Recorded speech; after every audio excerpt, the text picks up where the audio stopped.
ਨਾਨਕ ਸਿੰਘ ਦਾ novel ਖੂਨ ਦੇ ਸੋਹਲੇ। ਤੀਸਰਾ ਕਾਂਡ।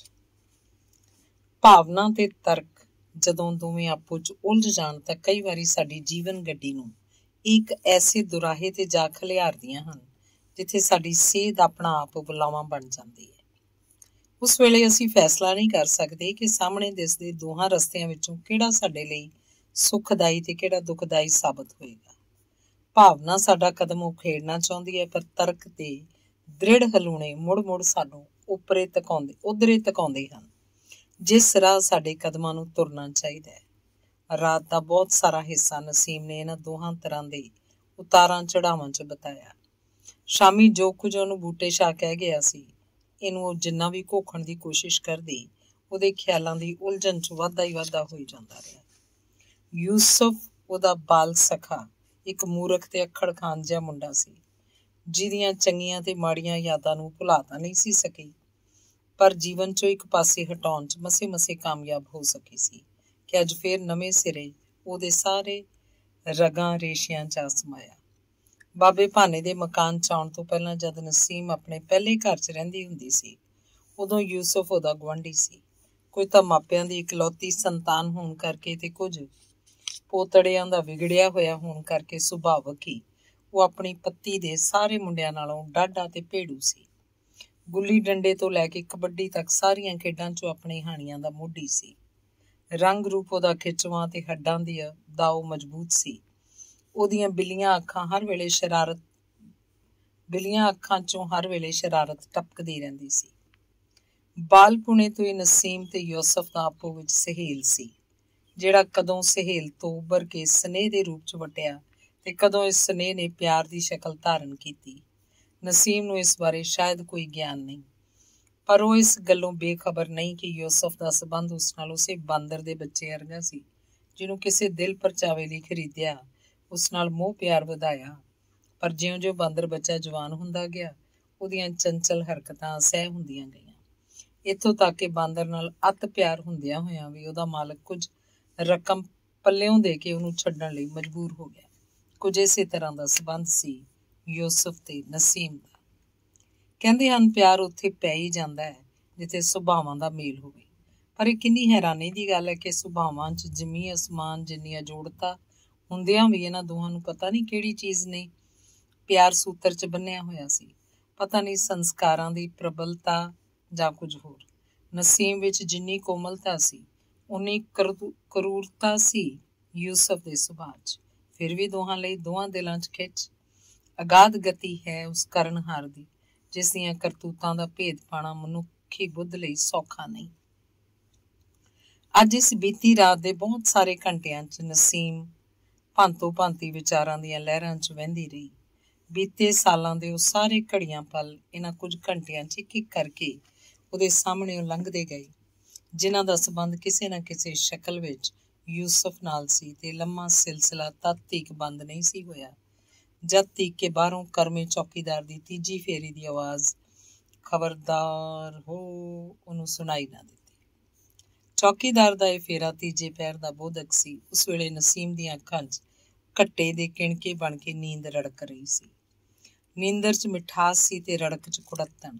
ਇਹ ਦੋਵੇਂ ਚੀਜ਼ਾਂ ਜਿਸ ਤਰ੍ਹਾਂ ਇਸ ਵੇਲੇ ਨਸੀਮ ਦੀਆਂ ਅੱਖਾਂ 'ਚ ਭਰੀਆਂ ਹੋਈਆਂ ਸਨ, ਉਹਦੇ ਦਿਲ 'ਚ ਕੋਈ ਇਸੇ ਤਰ੍ਹਾਂ ਦੀਆਂ ਦੋ ਪਰਸਪਰ ਵਿਰੋਧੀ ਚੀਜ਼ਾਂ ਭਰੀਆਂ ਹੋਈਆਂ ਉਹਨੂੰ ਮਹਿਸੂਸ ਹੋਈਆਂ। ਮਿਠਾਸ ਵੀ ਤੇ ਕੁੜੱਤਣ ਵੀ, ਪਿਆਰ ਵੀ ਤੇ ਨਫ਼ਰਤ ਵੀ, ਮਾਨੋ ਅੰਮ੍ਰਿਤ ਦੇ ਸਰੋਵਰ 'ਚ ਸੱਪ ਦੀ ਵਿਸ਼ ਕਿਸੇ ਨੇ ਘੋਲ ਦਿੱਤੀ ਹੋਵੇ। ਕਈਆਂ ਘੰਟਿਆਂ ਦੇ ਜਾਗੇ ਤੋਂ ਬਾਅਦ ਵੀ ਨਸੀਮ ਨੂੰ ਇਸ ਗੱਲ ਦੀ ਸਮਝ ਨਾ ਆ ਸਕੀ ਕਿ ਯੂਸਫ ਨੂੰ ਪਿਆਰ ਬਹੁਤਾ ਕਰਦੀ ਹੈ ਕਿ ਨਫ਼ਰਤ, ਜਦਕਿ ਖੁੱਲੀ ਹੋਈ ਕਿਤਾਬ ਵਾਂਗ ਯੂਸਫ ਦੀ ਜ਼ਿੰਦਗੀ ਦਾ ਪਿਛਲਾ ਸਾਰਾ ਖਾਕਾ ਉਹਦੇ ਸਾਹਮਣੇ ਮੌਜੂਦ ਸੀ।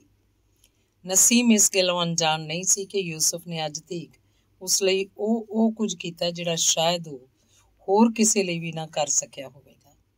ਹਰ ਵੇਲੇ ਉਹ ਮੱਛੰਦਰ ਬਾਲਕ ਇਸ ਕੁੜੀ ਦੀ ਪ੍ਰਸੰਨਤਾ ਜਿੱਤਣ ਦੇ ਆਰੇ ਲੱਗਾ ਰਹਿੰਦਾ ਸੀ, ਪਰ ਇਹਦੇ ਨਾਲ ਹੀ ਜਦ ਦੋਹਾਂ ਵਿਚਾਲੇ ਕੋਈ ਜ਼ਰਾ ਜਿੰਨਾ ਵੀ ਵਿਰੋਧ ਜਾਂ ਖਿੱਚੋ ਖਿੱਚੀ ਪੈਦਾ ਹੋ ਜਾਂਦੀ, ਉਹ ਬਿਨਾਂ ਸੋਚੇ ਸਮਝੇ ਵਿਚਾਰੀ ਨਸੀਮ ਨੂੰ ਕੁੱਟਣਾ ਸ਼ੁਰੂ ਕਰ ਦਿੰਦਾ ਸੀ ਤੇ ਮਾਰਨ ਕੁੱਟਣ ਤੋਂ ਬਾਅਦ ਜਦੋਂ ਨਸੀਮ ਦੀਆਂ ਅੱਖਾਂ 'ਚ ਅੱਥਰੂ ਵਹਿੰਦੇ ਤੱਕਦਾ ਤਾਂ ਗਿੜਗਿੜਾ ਕੇ ਉਹਦੇ ਪੈਰਾਂ 'ਚ ਲੇਟਣ ਲੱਗ ਪੈਂਦਾ। ਫਿਰ ਪਲ ਝੱਲ ਵਿੱਚ ਨਸੀਮ ਦੀਆਂ ਅੱਖਾਂ 'ਚੋਂ ਅਥਰੂਆਂ ਦੇ ਥਾਂ ਪਿਆਰ ਦੀਆਂ ਨਿੱਘੀਆਂ ਛੁਆਵਾਂ ਨਿਕਲ ਕੇ ਯੂਸਫ ਦੇ ਹਿਰਦੇ ਨੂੰ ਗਰਮਾਉਣਾ ਸ਼ੁਰੂ ਕਰ ਦਿੰਦੀਆਂ ਸਨ। ਦਿਨ 'ਚ ਕਿੰਨੀ ਵਾਰੀ ਇਹਨਾਂ ਦੀ ਲੜਾਈ ਹੁੰਦੀ ਸੀ, ਕਿੰਨੀ ਵਾਰੀ ਮੰਨੇਵਾ, ਇਹਦਾ ਕੋਈ ਹਿਸਾਬ ਨਹੀਂ ਸੀ। ਲੇਟਿਆਂ ਇਸ ਵੇਲੇ ਨਸੀਮ ਨੂੰ ਉਸ ਦਿਨ ਦਾ ਵਾਕਿਆ ਚੇਤੇ ਆ ਰਿਹਾ ਸੀ, ਜਦੋਂ ਇੱਕ ਵਾਰੀ ਵਾਢੀਆਂ ਦੇ ਦਿਨ ਸਨ। ਦੋਹਾਂ ਪਰਿਵਾਰਾਂ ਦੇ ਬੋਲ ਲਾਗੋ ਲਾਗ ਸਨ, ਜਿਨ੍ਹਾਂ ਦੀ ਰਾਖੀ ਲਈ ਦੋਹਾਂ ਦੇ ਘਰ ਦਾ ਕੋਈ ਨਾ ਕੋਈ ਬੰਦਾ ਰਾਤੀ ਆਪੋ ਆਪਣੇ ਬੋਲਾਂ ਦੇ ਰਾਖੇ ਹੁੱਕਾ ਤਮਾਕੂ ਪੀਣ ਤੇ ਗੱਪਾਂ ਛੱਪਾਂ ਮਾਰਨ ਲਈ ਇੱਕੋ ਥਾਂ ਜਾ ਇਕੱਠੇ ਹੋਏ ਸਨ। ਉਧਰ ਸਾਊਆਂ ਦੀ ਹੁੱਕਾ ਮਹਿਫਿਲ ਗਰਮ ਹੁੰਦੀ ਤੇ ਇੱਧਰ ਇਹ ਬਾਲ ਜੋੜੀ ਪਿੜ ਤੋਂ ਦੁਰਾਡੇ ਲਸੂੜੇ ਦੇ ਇੱਕ ਦਰਖਤ ਹੇਠ ਬੈਠੀ ਕਹਾਣੀਆਂ 'ਚ ਮਸਤ ਸੀ। ਕਹਾਣੀਆਂ ਤੋਂ ਬਾਅਦ ਦੂਜੇ ਮੁੰਡਿਆਂ ਕੁੜੀਆਂ ਦੀਆਂ ਗੱਲਾਂ ਸ਼ੁਰੂ ਹੋਈਆਂ ਤੇ ਹੁੰਦਿਆਂ ਖਾਣ ਪੀਣ ਦਾ ਜ਼ਿਕਰ ਚੱਲ ਪਿਆ। ਪਿਛਲੇ ਸਾਲ ਸਾਡੇ ਖਰਬੂਜੇ ਕਿੱਡੇ ਮਿੱਠੇ ਸਨ, ਐਤਕੀ ਵਿਸਾਖ ਵਿੱਚ ਸਾਡੀਆਂ ਉਹ ਪਰਲੇ ਪਾਲ ਖੂਹ ਵਾਲੀਆਂ ਬੇਰੀਆਂ ਫਲਣਗੀਆਂ ਆਦਿ। ਤੇ ਇਸੇ ਸਿਲਸਿਲੇ 'ਚ ਯੂਸਫ ਕਹਿ ਰਿਹਾ ਸੀ, ਸੀਮਾ ਤੂੰ ਸ਼ਿਮਲੇ ਦੇ ਮਟਰ ਵੇਖੇ ਹੋਏ ਨੇ ਜਿਹੜੇ ਈਦੇ ਹੋਰਾਂ ਐਤਕੀ ਬੀਜੇ ਨੇ? ਬਈ ਮੈਂ ਤੇ ਅੱਜ ਹੈਰਾਨ ਹੋ ਗਿਆ ਵਾਂ ਵੇਖ ਕੇ। ਤੱਕੇ ਨਾ ਸੀਮਾ, ਤੇ ਉਹਨੇ ਆਪਣੇ ਹੱਥਾਂ ਦੀਆਂ ਦੋਹਾਂ ਉਂਗਲਾਂ ਦੇ ਸਿਰੇ ਜੋੜ ਕੇ ਕਿਹਾ, ਐਡੀ ਲੰਮੀ ਫਲੀ ਤੇ ਮਿੱਠੇ ਏਡੇ ਜਿਕਣ ਨਿਰਾ ਗੁੜ, ਖੋਰੇ ਕਿੱਥੋਂ ਲਿਆਂਦਾ ਨੇ ਬੀ? ਉੱਤਰ 'ਚ ਨਸੀਮ ਬੋਲੀ, ਈਦੇ ਦਾ ਚਾਚਾ ਸ਼ਹਿਰ ਰਹਿੰਦਾ ਹੈ ਨਾ, ਉਹਨੇ ਬੀ ਲੈ ਕੇ ਭੇਜਤਾ ਹੋਏਗਾ। ਲੱਗੇ ਹੋਏ ਤੇ ਮੈਂ ਵੀ ਕਈ ਵਾਰੀ ਤੱਕੇ ਨੇ, ਪਰ ਚੱਕ ਕੇ ਨਹੀਂ ਵੇਖੇ। ਤੇ ਉਸ ਤੋਂ ਦੂਜੀ ਰਾਤੀ ਜਦ ਇਹ ਦੋਵੇਂ ਫੇਰ ਉਸ ਲਸੂੜੇ ਹੇਠ ਮਿਲੇ ਤਾਂ ਨਸੀਮ ਦੇ ਵੇਖਦਿਆਂ ਯੂਸਫ ਨੇ ਲਾਗਲੀ ਸੁੱਕੀ ਆੜ 'ਚੋਂ ਇੱਕ ਪੋਟਲੀ ਲਿਆ ਕੇ ਉਹਦੇ ਅੱਗੇ ਕੋਲ ਧਰੀ, ਜਿਸ ਵਿੱਚ ਕਿੰਨੇ ਸਾਰੇ ਸ਼ਿਮਲੇ ਦੇ ਮਟਰ ਸਨ, ਲੰਮੀਆਂ ਫਲੀਆਂ। ਕਿੱਥੋਂ ਲਿਆਂਦੀ ਰਾਂਝਿਆ? ਨਸੀਮ ਨੇ ਹੈਰਾਨ ਹੋ ਕੇ ਪੁੱਛਿਆ। ਈਦੇ ਦੇ ਖੂਹ ਤੋਂ। ਕਾਹਦੇ ਲਈ? ਤੇਰੇ ਲਈ। ਤੂੰ ਚੋਰੀ ਕੀਤੀ ਹੈ ਰਾਂਝਿਆ? ਯੂਸਫ ਨੇ ਬੋਲਿਆ। ਜਾ ਲੈ ਜਾ ਇਹਨਾਂ ਨੂੰ। ਨਸੀਮ ਨੇ ਇਸ ਤਰ੍ਹਾਂ ਮਮਤਾ ਮਿਲੇ ਗੁੱਸੇ ਨਾਲ ਕਿਹਾ, ਜਿਕਣ ਕੋਈ ਮਾਂ ਆਪਣੇ ਨਲਾਇਕ ਪੁੱਤਰ ਨੂੰ ਝਾੜਦੀ। ਹੁਣ ਤੇ ਲੈ ਹੀ ਆਇਆ ਵਾਂ, ਖਾ ਲੈ ਸੀਮਾ, ਉਹਨੇ ਤਰਲੇ ਨਾਲ ਕਿਹਾ। ਖਾ ਲਵਾਂ? ਹਰਾਮ ਦਾ ਮਾਲ ਖਾ ਲਵਾਂ? ਦੁਰ, ਕਮਲਾ ਨਾ ਹੋਵੇ ਤੇ। ਤੈਨੂੰ ਪਤਾ ਨਹੀਂ ਉਦਣ ਬਾਬੂ ਨੇ ਸਬਕ ਪੜ੍ਹਾਉਂਦਿਆਂ ਕੀ ਆਖਿਆ ਸੀ? ਆਖੇ ਚੋਰੀ ਦਾ ਮਾਲ ਮੁਸਲਮਾਨਾਂ ਲਈ ਸੂਰ, ਹਿੰਦੂਆਂ ਲਈ ਗਾਂ ਬਰੋਬਰ ਹੁੰਦਾ। ਵਗ ਜਾ ਮੇਰਾ ਵੀਰ, ਉੱਥੇ ਢੇਰੀ ਕਰ ਆ ਜਾ ਕੇ ਜਿੱਥੇ ਉਹ ਲਿਆਂਦੇ, ਨਹੀਂ ਤੇ ਮੈਂ ਬੋਲਣਾ ਨਹੀਂ ਤੇਰੇ ਨਾਲ ਕਦੇ ਵੀ। ਆਪਣਾ ਵਧਾਇਆ ਹੋਇਆ ਕਦਮ ਪਿਛਾਂਹ ਹਟਾਉਣਾ ਯੂਸਫ ਨੂੰ ਆਪਣੀ ਸਖਤ ਹੇਠੀ ਜਾਪਦੀ ਸੀ। ਉਹ ਮੋੜ ਲੈ ਜਾਣ ਲਈ ਜਦ ਫੇਰ ਵੀ ਰਜਾਮੰਦ ਨਾ ਹੋਇਆ ਤਾਂ ਦੋਵਾਂ 'ਚ ਇੱਕ ਲੰਮੀ ਬਹਿਸ ਛਿੜ ਪਈ, ਜਿਹੜੀ ਛੇਕੜ ਜਾ ਕੇ ਖਤਮ ਹੋਈ ਕਾੜ ਕਰਦੀ ਇੱਕ ਚਪੇੜ ਤੇ ਮਟਰ ਉਹਨਾਂ ਨੂੰ ਮੋੜ ਲੈ ਜਾਣ ਦੀ ਤਾਂ ਯੂਸਫ ਨੇ ਸਾਰੇ ਭੁੰਜੇ ਖਿਲਾਰ ਦਿੱਤੇ। ਤੇ ਫਿਰ ਜਦ ਤੀਕ ਉਹਨੇ ਬੱਸ ਨਾ ਕੀਤੀ, ਜਦ ਤੀਕ ਜੁੱਤੀ ਦੇ ਪੈਰਾਂ ਹੇਠਾਂ ਦੇ ਕੇ ਇੱਕ ਫਲੀ ਨੂੰ ਉਹਨੇ ਮਸਲ ਨਹੀਂ ਸੁੱਟਿਆ। ਉਹਦੀ ਇਸ ਚੋਰ ਨਾਲੇ ਚਤਰ ਵਾਲੀ ਕਾਰਵਾਈ ਨੂੰ ਤੱਕ ਕੇ ਨਸੀਮ ਪਾਸ ਛੋਟਾ ਅਥਰੂ ਉਰਾਉਣ ਤੋਂ ਹੋਰ ਕੋਈ ਹਥਿਆਰ ਨਹੀਂ ਸੀ, ਜਿਨ੍ਹਾਂ ਦੀ ਮਦਦ ਨਾਲ ਉਹਨੇ ਛੇਕੜ ਯੂਸਫ ਦਾ ਸਿਰ ਆਪਣੇ ਪੈਰਾਂ ਤੇ ਵੇਖਿਆ। ਇਸ ਲੜਾਈ ਤੇ ਰਾਜ਼ੀਨਾਮੇ ਵਿੱਚ 15 ਮਿੰਟਾਂ ਤੋਂ ਵੱਧ ਵਕਤ ਨਹੀਂ ਸੀ ਲੱਗਾ। ਤੇ ਇੱਕ ਦਿਨ ਹੋਰ ਜਦੋਂ ਈਦ ਦਾ ਤਿਉਹਾਰ ਨੇੜੇ ਸੀ ਤੇ ਪਿੰਡ 'ਚ ਹਵਾਈਆਂ ਪਟਾਕੇ ਵਿਕਣੇ ਆਏ ਸੀ, ਉਸ ਤੋਂ ਪਹਿਲਾਂ ਕਦੀ ਗੱਲੋਂ ਗੱਲੀ ਨਸੀਮ ਯੂਸਫ ਨੂੰ ਆਖ ਬੈਠੀ ਸੀ, ਐਤਕੀ ਈਦ ਤੇ ਮੇਰਾ ਦਿਲ ਕਰਦਾ ਹੈ ਰਾਂਝਿਆ। ਤੇ ਦੋਵੇਂ ਹੱਥ ਇੱਕ ਦੂਜੇ ਨਾਲੋਂ ਫੁੱਟ ਸਵਾ ਫੁੱਟ ਦੀ ਦੂਰੀ ਤੇ ਫੈਲਾ ਕੇ ਉਹਨੇ ਕਿਹਾ, ਇੰਨੇ ਪਟਾਕੇ ਹੋਣ ਨਾ ਕਦੀ, ਤੇ ਈਦ ਵਾਲੀ ਰਾਤੀ ਸਾਰੀ ਰਾਤ ਅਸੀਂ ਦੋਵੇਂ ਚਲਾਉਂਦੇ ਰਹੀਏ। ਗੱਲ ਐਵੇਂ ਹਾਸੇ ਭਾਣੇ ਗਈ ਸੀ ਨਸੀਮ ਨੇ, ਪਰ ਯੂਸਫ ਨੇ ਇਹਨੂੰ ਦਿਲ 'ਚ ਪਾ ਲਿਆ। ਤਾਂ ਹੀ ਖਬਰ ਜੋ ਈਦ ਵਾਲੇ ਸੰਧਿਆਂ ਨੂੰ ਉਹ ਨਸੀਮ ਦੇ ਘਰ ਜਾ ਕੇ ਉਹਨੂੰ ਕਹਿਣ ਲੱਗਾ, ਆ ਸੀਮਾ ਤੈਨੂੰ ਕੁਛ ਵਿਖਾਵਾਂ। ਤੇ ਜਦ ਨਸੀਮ ਨੇ ਉਸ ਨਾਲ ਘਰ ਦੇ ਪਿਛਵਾੜੇ ਜਾ ਕੇ ਵੇਖਿਆ ਤਾਂ ਹੱਕੀ ਬੱਕੀ ਰਹਿ ਗਈ। ਰੂੜੀ ਵਾਲੇ ਢੇਰ ਦੇ ਇੱਕ ਪਾਸਿਓਂ ਯੂਸਫ ਨੇ ਥੋੜੀ ਜਿਹੀ ਪਰਾਲੀ ਹਟਾ ਕੇ ਬੂਟਾਂ ਵਾਲਾ ਇੱਕ ਗੱਤੇ ਦਾ ਡੱਬਾ ਕੱਢ ਲਿਆਂਦਾ, ਜਿਹੜਾ ਨੱਕੋ ਨੱਕ ਪਟਾਕਿਆਂ, ਛੁਰਛੁਰੀਆਂ ਤੇ ਅਨਾਰਾਂ ਨਾਲ ਭਰਿਆ ਹੋਇਆ ਸੀ। ਨਸੀਮ ਨੂੰ ਜਦ ਇਹਨਾਂ ਦੀ ਪ੍ਰਾਪਤੀ ਦਾ ਪਤਾ ਲੱਗਾ ਤਾਂ ਯੂਸਫ ਨੇ ਆਪਣੀ ਮਾਂ ਦੀ ਬੁੱਗਣੀ ਭੰਨ ਕੇ ਚੀਜ਼ਾਂ ਲਿਆਂਦੀਆਂ ਨੇ, ਤਾਂ ਉਹਨੇ ਇਹ ਕਹਿੰਦਿਆਂ ਹੋਇਆ ਡੱਬਾ ਭੁਆਂ ਕੇ ਉਹਦੇ ਅੱਗੇ ਵਗਾ ਮਾਰਿਆ, ਬੇਸ਼ਰਮਾ, ਮਾਹਿਰ ਰਮਜ਼ਾਨ 'ਚ ਚੋਰੀ, ਯਾਦ ਰੱਖ ਦੋਸਤਾਂ ਦੀ ਅੱਗ 'ਚ ਸੜੇਗਾ। ਯੂਸਫ ਡਰ ਗਿਆ, ਸ਼ਾਇਦ ਓਨਾ ਡਰਿਆ ਜਿੰਨਾ ਆਪਣੀ ਮਾਂ ਪਾਸੋਂ ਵੀ ਨਾ ਡਰਦਾ। ਜੇ ਉਹ ਉਹਦੀ ਚੋਰੀ ਫੜ ਲੈਂਦੀ, ਪਰ ਹੁਣ ਤੇ ਲਿਆ ਚੁੱਕਾ ਵਾਂ। ਉਹ ਕਰੁਣਾ ਭਾਵ 'ਚ ਬੋਲਿਆ, ਇਹਨਾਂ ਨੂੰ ਕੀ ਕਰਾਂ ਹੁਣ? ਨਸੀਮ ਜ਼ਰਾ ਕੁ ਸੋਚਦੀ ਰਹੀ, ਫਿਰ ਗੁੱਸੇ ਨਾਲ ਬੋਲੀ, ਉਰੇ ਕਰ, ਅਕਲ ਦੇ ਆਨੇ ਆ। ਤੇ ਡੱਬਾ ਉਸ ਪਾਸੋਂ ਫੜ ਕੇ ਆਪਣੇ ਘਰ ਲੈ ਗਈ। ਉਸੇ ਰਾਤ ਜਦ ਯੂਸਫ ਬਾਹਰ ਮੁੰਡਿਆਂ ਨਾਲ ਕਬੱਡੀ ਖੇਡ ਰਿਹਾ ਸੀ, ਡੱਬਾ ਕੱਚੇ ਮਾਰੀ ਉਹਦੇ ਘਰ ਅੰਦਰ ਜਾ ਵੜੀ ਤੇ ਯੂਸਫ ਦੀ ਮਾਂ ਨੂੰ ਕਹਿਣ ਲੱਗੀ, ਚਾਚੀ ਮੇਰੀ ਗੱਲ ਮੰਨੇਗੀ? ਨਿੱਕੀ ਜਿਹੀ ਸੋਹਣੀ ਤੇ ਭੋਲੀ ਜੀ ਉਸ ਕੁੜੀ ਨੂੰ ਜਿਨ੍ਹਾਂ ਭਾਵਾਂ 'ਚ ਜਿਸ ਯਾਚਨਾ ਭਰੀ ਅਦਾ 'ਚ ਮੰਗ ਕੀਤੀ ਸੀ, ਕੋਈ ਕੁਰਖਤ ਤੋਂ ਕੁਰਖਤ ਆਦਮੀ ਵੀ ਇਹਨੂੰ ਠੁਕਰਾ ਨਾ ਸਕਦਾ। ਫਿਰ ਭਲਾ ਇੱਕ ਤੀਵੀਂ ਦੀ ਕੀ ਪਾਇਆ ਸੀ। ਚਾਚੀ, ਯੂਸਫ ਦੀ ਮਾਂ ਨੂੰ ਰਜ਼ਾਮੰਦ ਕਰਨ ਤੋਂ ਬਾਅਦ ਨਸੀਮ ਫਿਰ ਉਸੇ ਯਾਚਨਾ ਭਾਵ 'ਚ ਬੋਲੀ, ਯੂਸਫ ਨੇ ਇੱਕ ਗੁਨਾਹ ਕੀਤਾ, ਮੈਂ ਉਹਦੀ ਮਾਫੀ ਮੰਗਣ ਲਈ ਆਈ ਹਾਂ ਤੇਰੇ ਕੋਲ। ਗੁਨਾਹ? ਯੂਸਫ ਨੇ? ਯੂਸਫ ਦੀ ਮਾਂ ਨੇ ਪੁੱਛਿਆ। ਹਾਂ ਚਾਚੀ, ਅੱਲਾ ਦੇ ਵਾਸਤੇ ਉਹਨੂੰ ਕੁਝ ਨਾ ਆਖੀ। ਰਸੂਲ ਨੇ ਕਲਾਮ ਪਾਕ ਵਿੱਚ ਫਰਮਾਇਆ ਹੈ, ਰਮਜ਼ਾਨ ਦੇ ਮਹੀਨੇ ਜੇ ਕਿਸੇ ਦੀ ਖਤਾ ਮਾਫ ਕਰ ਦਈਏ ਤਾਂ ਦੂਣਾ ਸਵਾਬ ਹੁੰਦਾ ਹੈ। ਛਾਤੀ ਨਾਲ ਲਾ ਲਿਆ ਨਸੀਮ ਨੂੰ ਯੂਸਫ ਦੀ ਮਾਂ ਨੇ ਤੇ ਉਹਦਾ ਮੂੰਹ ਚੁੰਮ ਕੇ ਬੋਲੀ, ਉਹ ਜਾਣੇ ਪੁੱਤਰ, ਮੈਂ ਕੁਝ ਨਹੀਂ ਆਂਦੀ। ਉਹਦੀ ਕੀ ਗੱਲ ਕਰਨੀ ਹੈ, ਅੱਜ ਨਵੀਂ ਗੱਲ ਥੋੜ੍ਹੀ ਹੈ ਕਿ ਜੰਮਿਆ ਬਾਲ ਇਹੋ ਹਾਲ। ਇਹ ਅਤੇ ਇਹੋ ਜਿਹੀਆਂ ਹੋਰ ਬੇਓੜਕ ਨਿੱਕੀਆਂ ਮੋਟੀਆਂ ਘਟਨਾਵਾਂ ਮੰਜੇ ਤੇ ਪਈ ਪਈ ਨਸੀਮ ਦੇ ਸਾਹਮਣੇੋਂ ਲੰਘੀ ਜਾ ਰਹੀਆਂ ਸਨ। ਇਸੇ ਵਿਚਾਲੇ ਇੱਕ ਹੋਰ ਦਿਨ ਉਹਨੂੰ ਯਾਦ ਆਇਆ, ਜਦੋਂ ਨਸੀਮ ਦੇ ਹਿਰਦੇ ਨੇ ਆਪਣੇ ਉਸ ਬਾਲ ਸਖੇ ਨੂੰ ਪ੍ਰੇਮੀ ਅਥਵਾ ਪ੍ਰੀਤਮ ਦੇ ਰੂਪ 'ਚ ਪਹਿਲੀ ਵੇਰਾਂ ਗ੍ਰਹਿਣ ਕੀਤਾ। ਜਦੋਂ ਨਸੀਮ ਦਾ ਬਚਪਨ ਯੋਵਨ ਮੰਦਰ ਦੀ ਪਹਿਲੀ ਪੌੜੀ ਤੇ ਕਦਮ ਰੱਖ ਰਿਹਾ ਸੀ। ਨਸੀਮ 14ਵੇਂ ਵਰ੍ਹੇ 'ਚ ਸੀ ਤੇ ਯੂਸਫ ਨੂੰ ਨਿੱਕੀ ਨਿੱਕੀ ਮੁੱਸ ਫੁੱਟ ਰਹੀ ਸੀ। ਦਿਨਾਂ ਵਿੱਚ ਹੀ ਯੂਸਫ ਦਾ ਕੱਦ ਲੰਮਾ ਹੋ ਕੇ ਭਰਨਾ ਸ਼ੁਰੂ ਹੋ ਗਿਆ ਸੀ। ਰਲ ਕੇ ਖੇਡਣ ਤੇ ਨਿਰਸੰਕੋਚ ਪਹਿਰਾਂ ਬੱਧੀ ਇਕਲ ਵਾਂਝੇ ਬੈਠ ਕੇ ਬਾਤਾਂ ਪਾਉਣ ਦਾ ਸਮਾਂ ਜਦੋਂ ਦੋਵਾਂ ਨੂੰ ਸੁਪਨਿਆਂ ਦੀ ਦੁਨੀਆ 'ਚ ਛੱਡ ਕੇ ਵਿਦਾ ਹੋ ਚੁੱਕਾ ਸੀ, ਯੂਸਫ ਪਿੰਡ ਨੂੰ ਛੱਡ ਕੇ ਜਦ ਸ਼ਹਿਰ ਜਾ ਵਸਿਆ ਸੀ। ਇੱਕ ਦਿਨ ਨਸੀਮ ਨੇ ਸੁਣਿਆ ਯੂਸਫ 1.5 ਵਰ੍ਹੇ ਪਿੱਛੋਂ ਰਾਵਲਪਿੰਡੀਓਂ, ਜਿੱਥੇ ਉਹ ਆਪਣੇ ਮਾਮੇ ਪਾਸ ਕੰਮ ਕਰਦਾ ਸੀ, ਕੇਵਲ 3-4 ਦਿਨਾਂ ਲਈ ਪਿੰਡ ਆਇਆ। ਇਹ ਸੁਆਹ ਸੁਣ ਕੇ ਨਸੀਮ ਦੇ ਛੋਟੇ ਜਿਹੇ ਹਿਰਦੇ ਸਾਗਰ 'ਚ ਕੋਈ ਅਨੋਖਾ ਜਿਹਾ ਜਵਾਰ ਭਾਟਾ ਉੱਠਿਆ, ਜਿਹਨੂੰ ਉਹਨੇ ਜ਼ਿੰਦਗੀ 'ਚ ਪਹਿਲੀ ਵਾਰ ਅਨੁਭਵ ਕੀਤਾ। ਉਸ ਦਿਨ ਸਾਰੀ ਦਿਹਾੜ ਤੇ ਰਾਤੀ ਕਾਫੀ ਚਿਰ ਤੱਕ ਨਸੀਮ ਆਪਣੇ ਉਸੇ ਬਾਲ ਪ੍ਰੀਤਮ ਨੂੰ ਉਡੀਕਦੀ ਰਹੀ ਸੀ।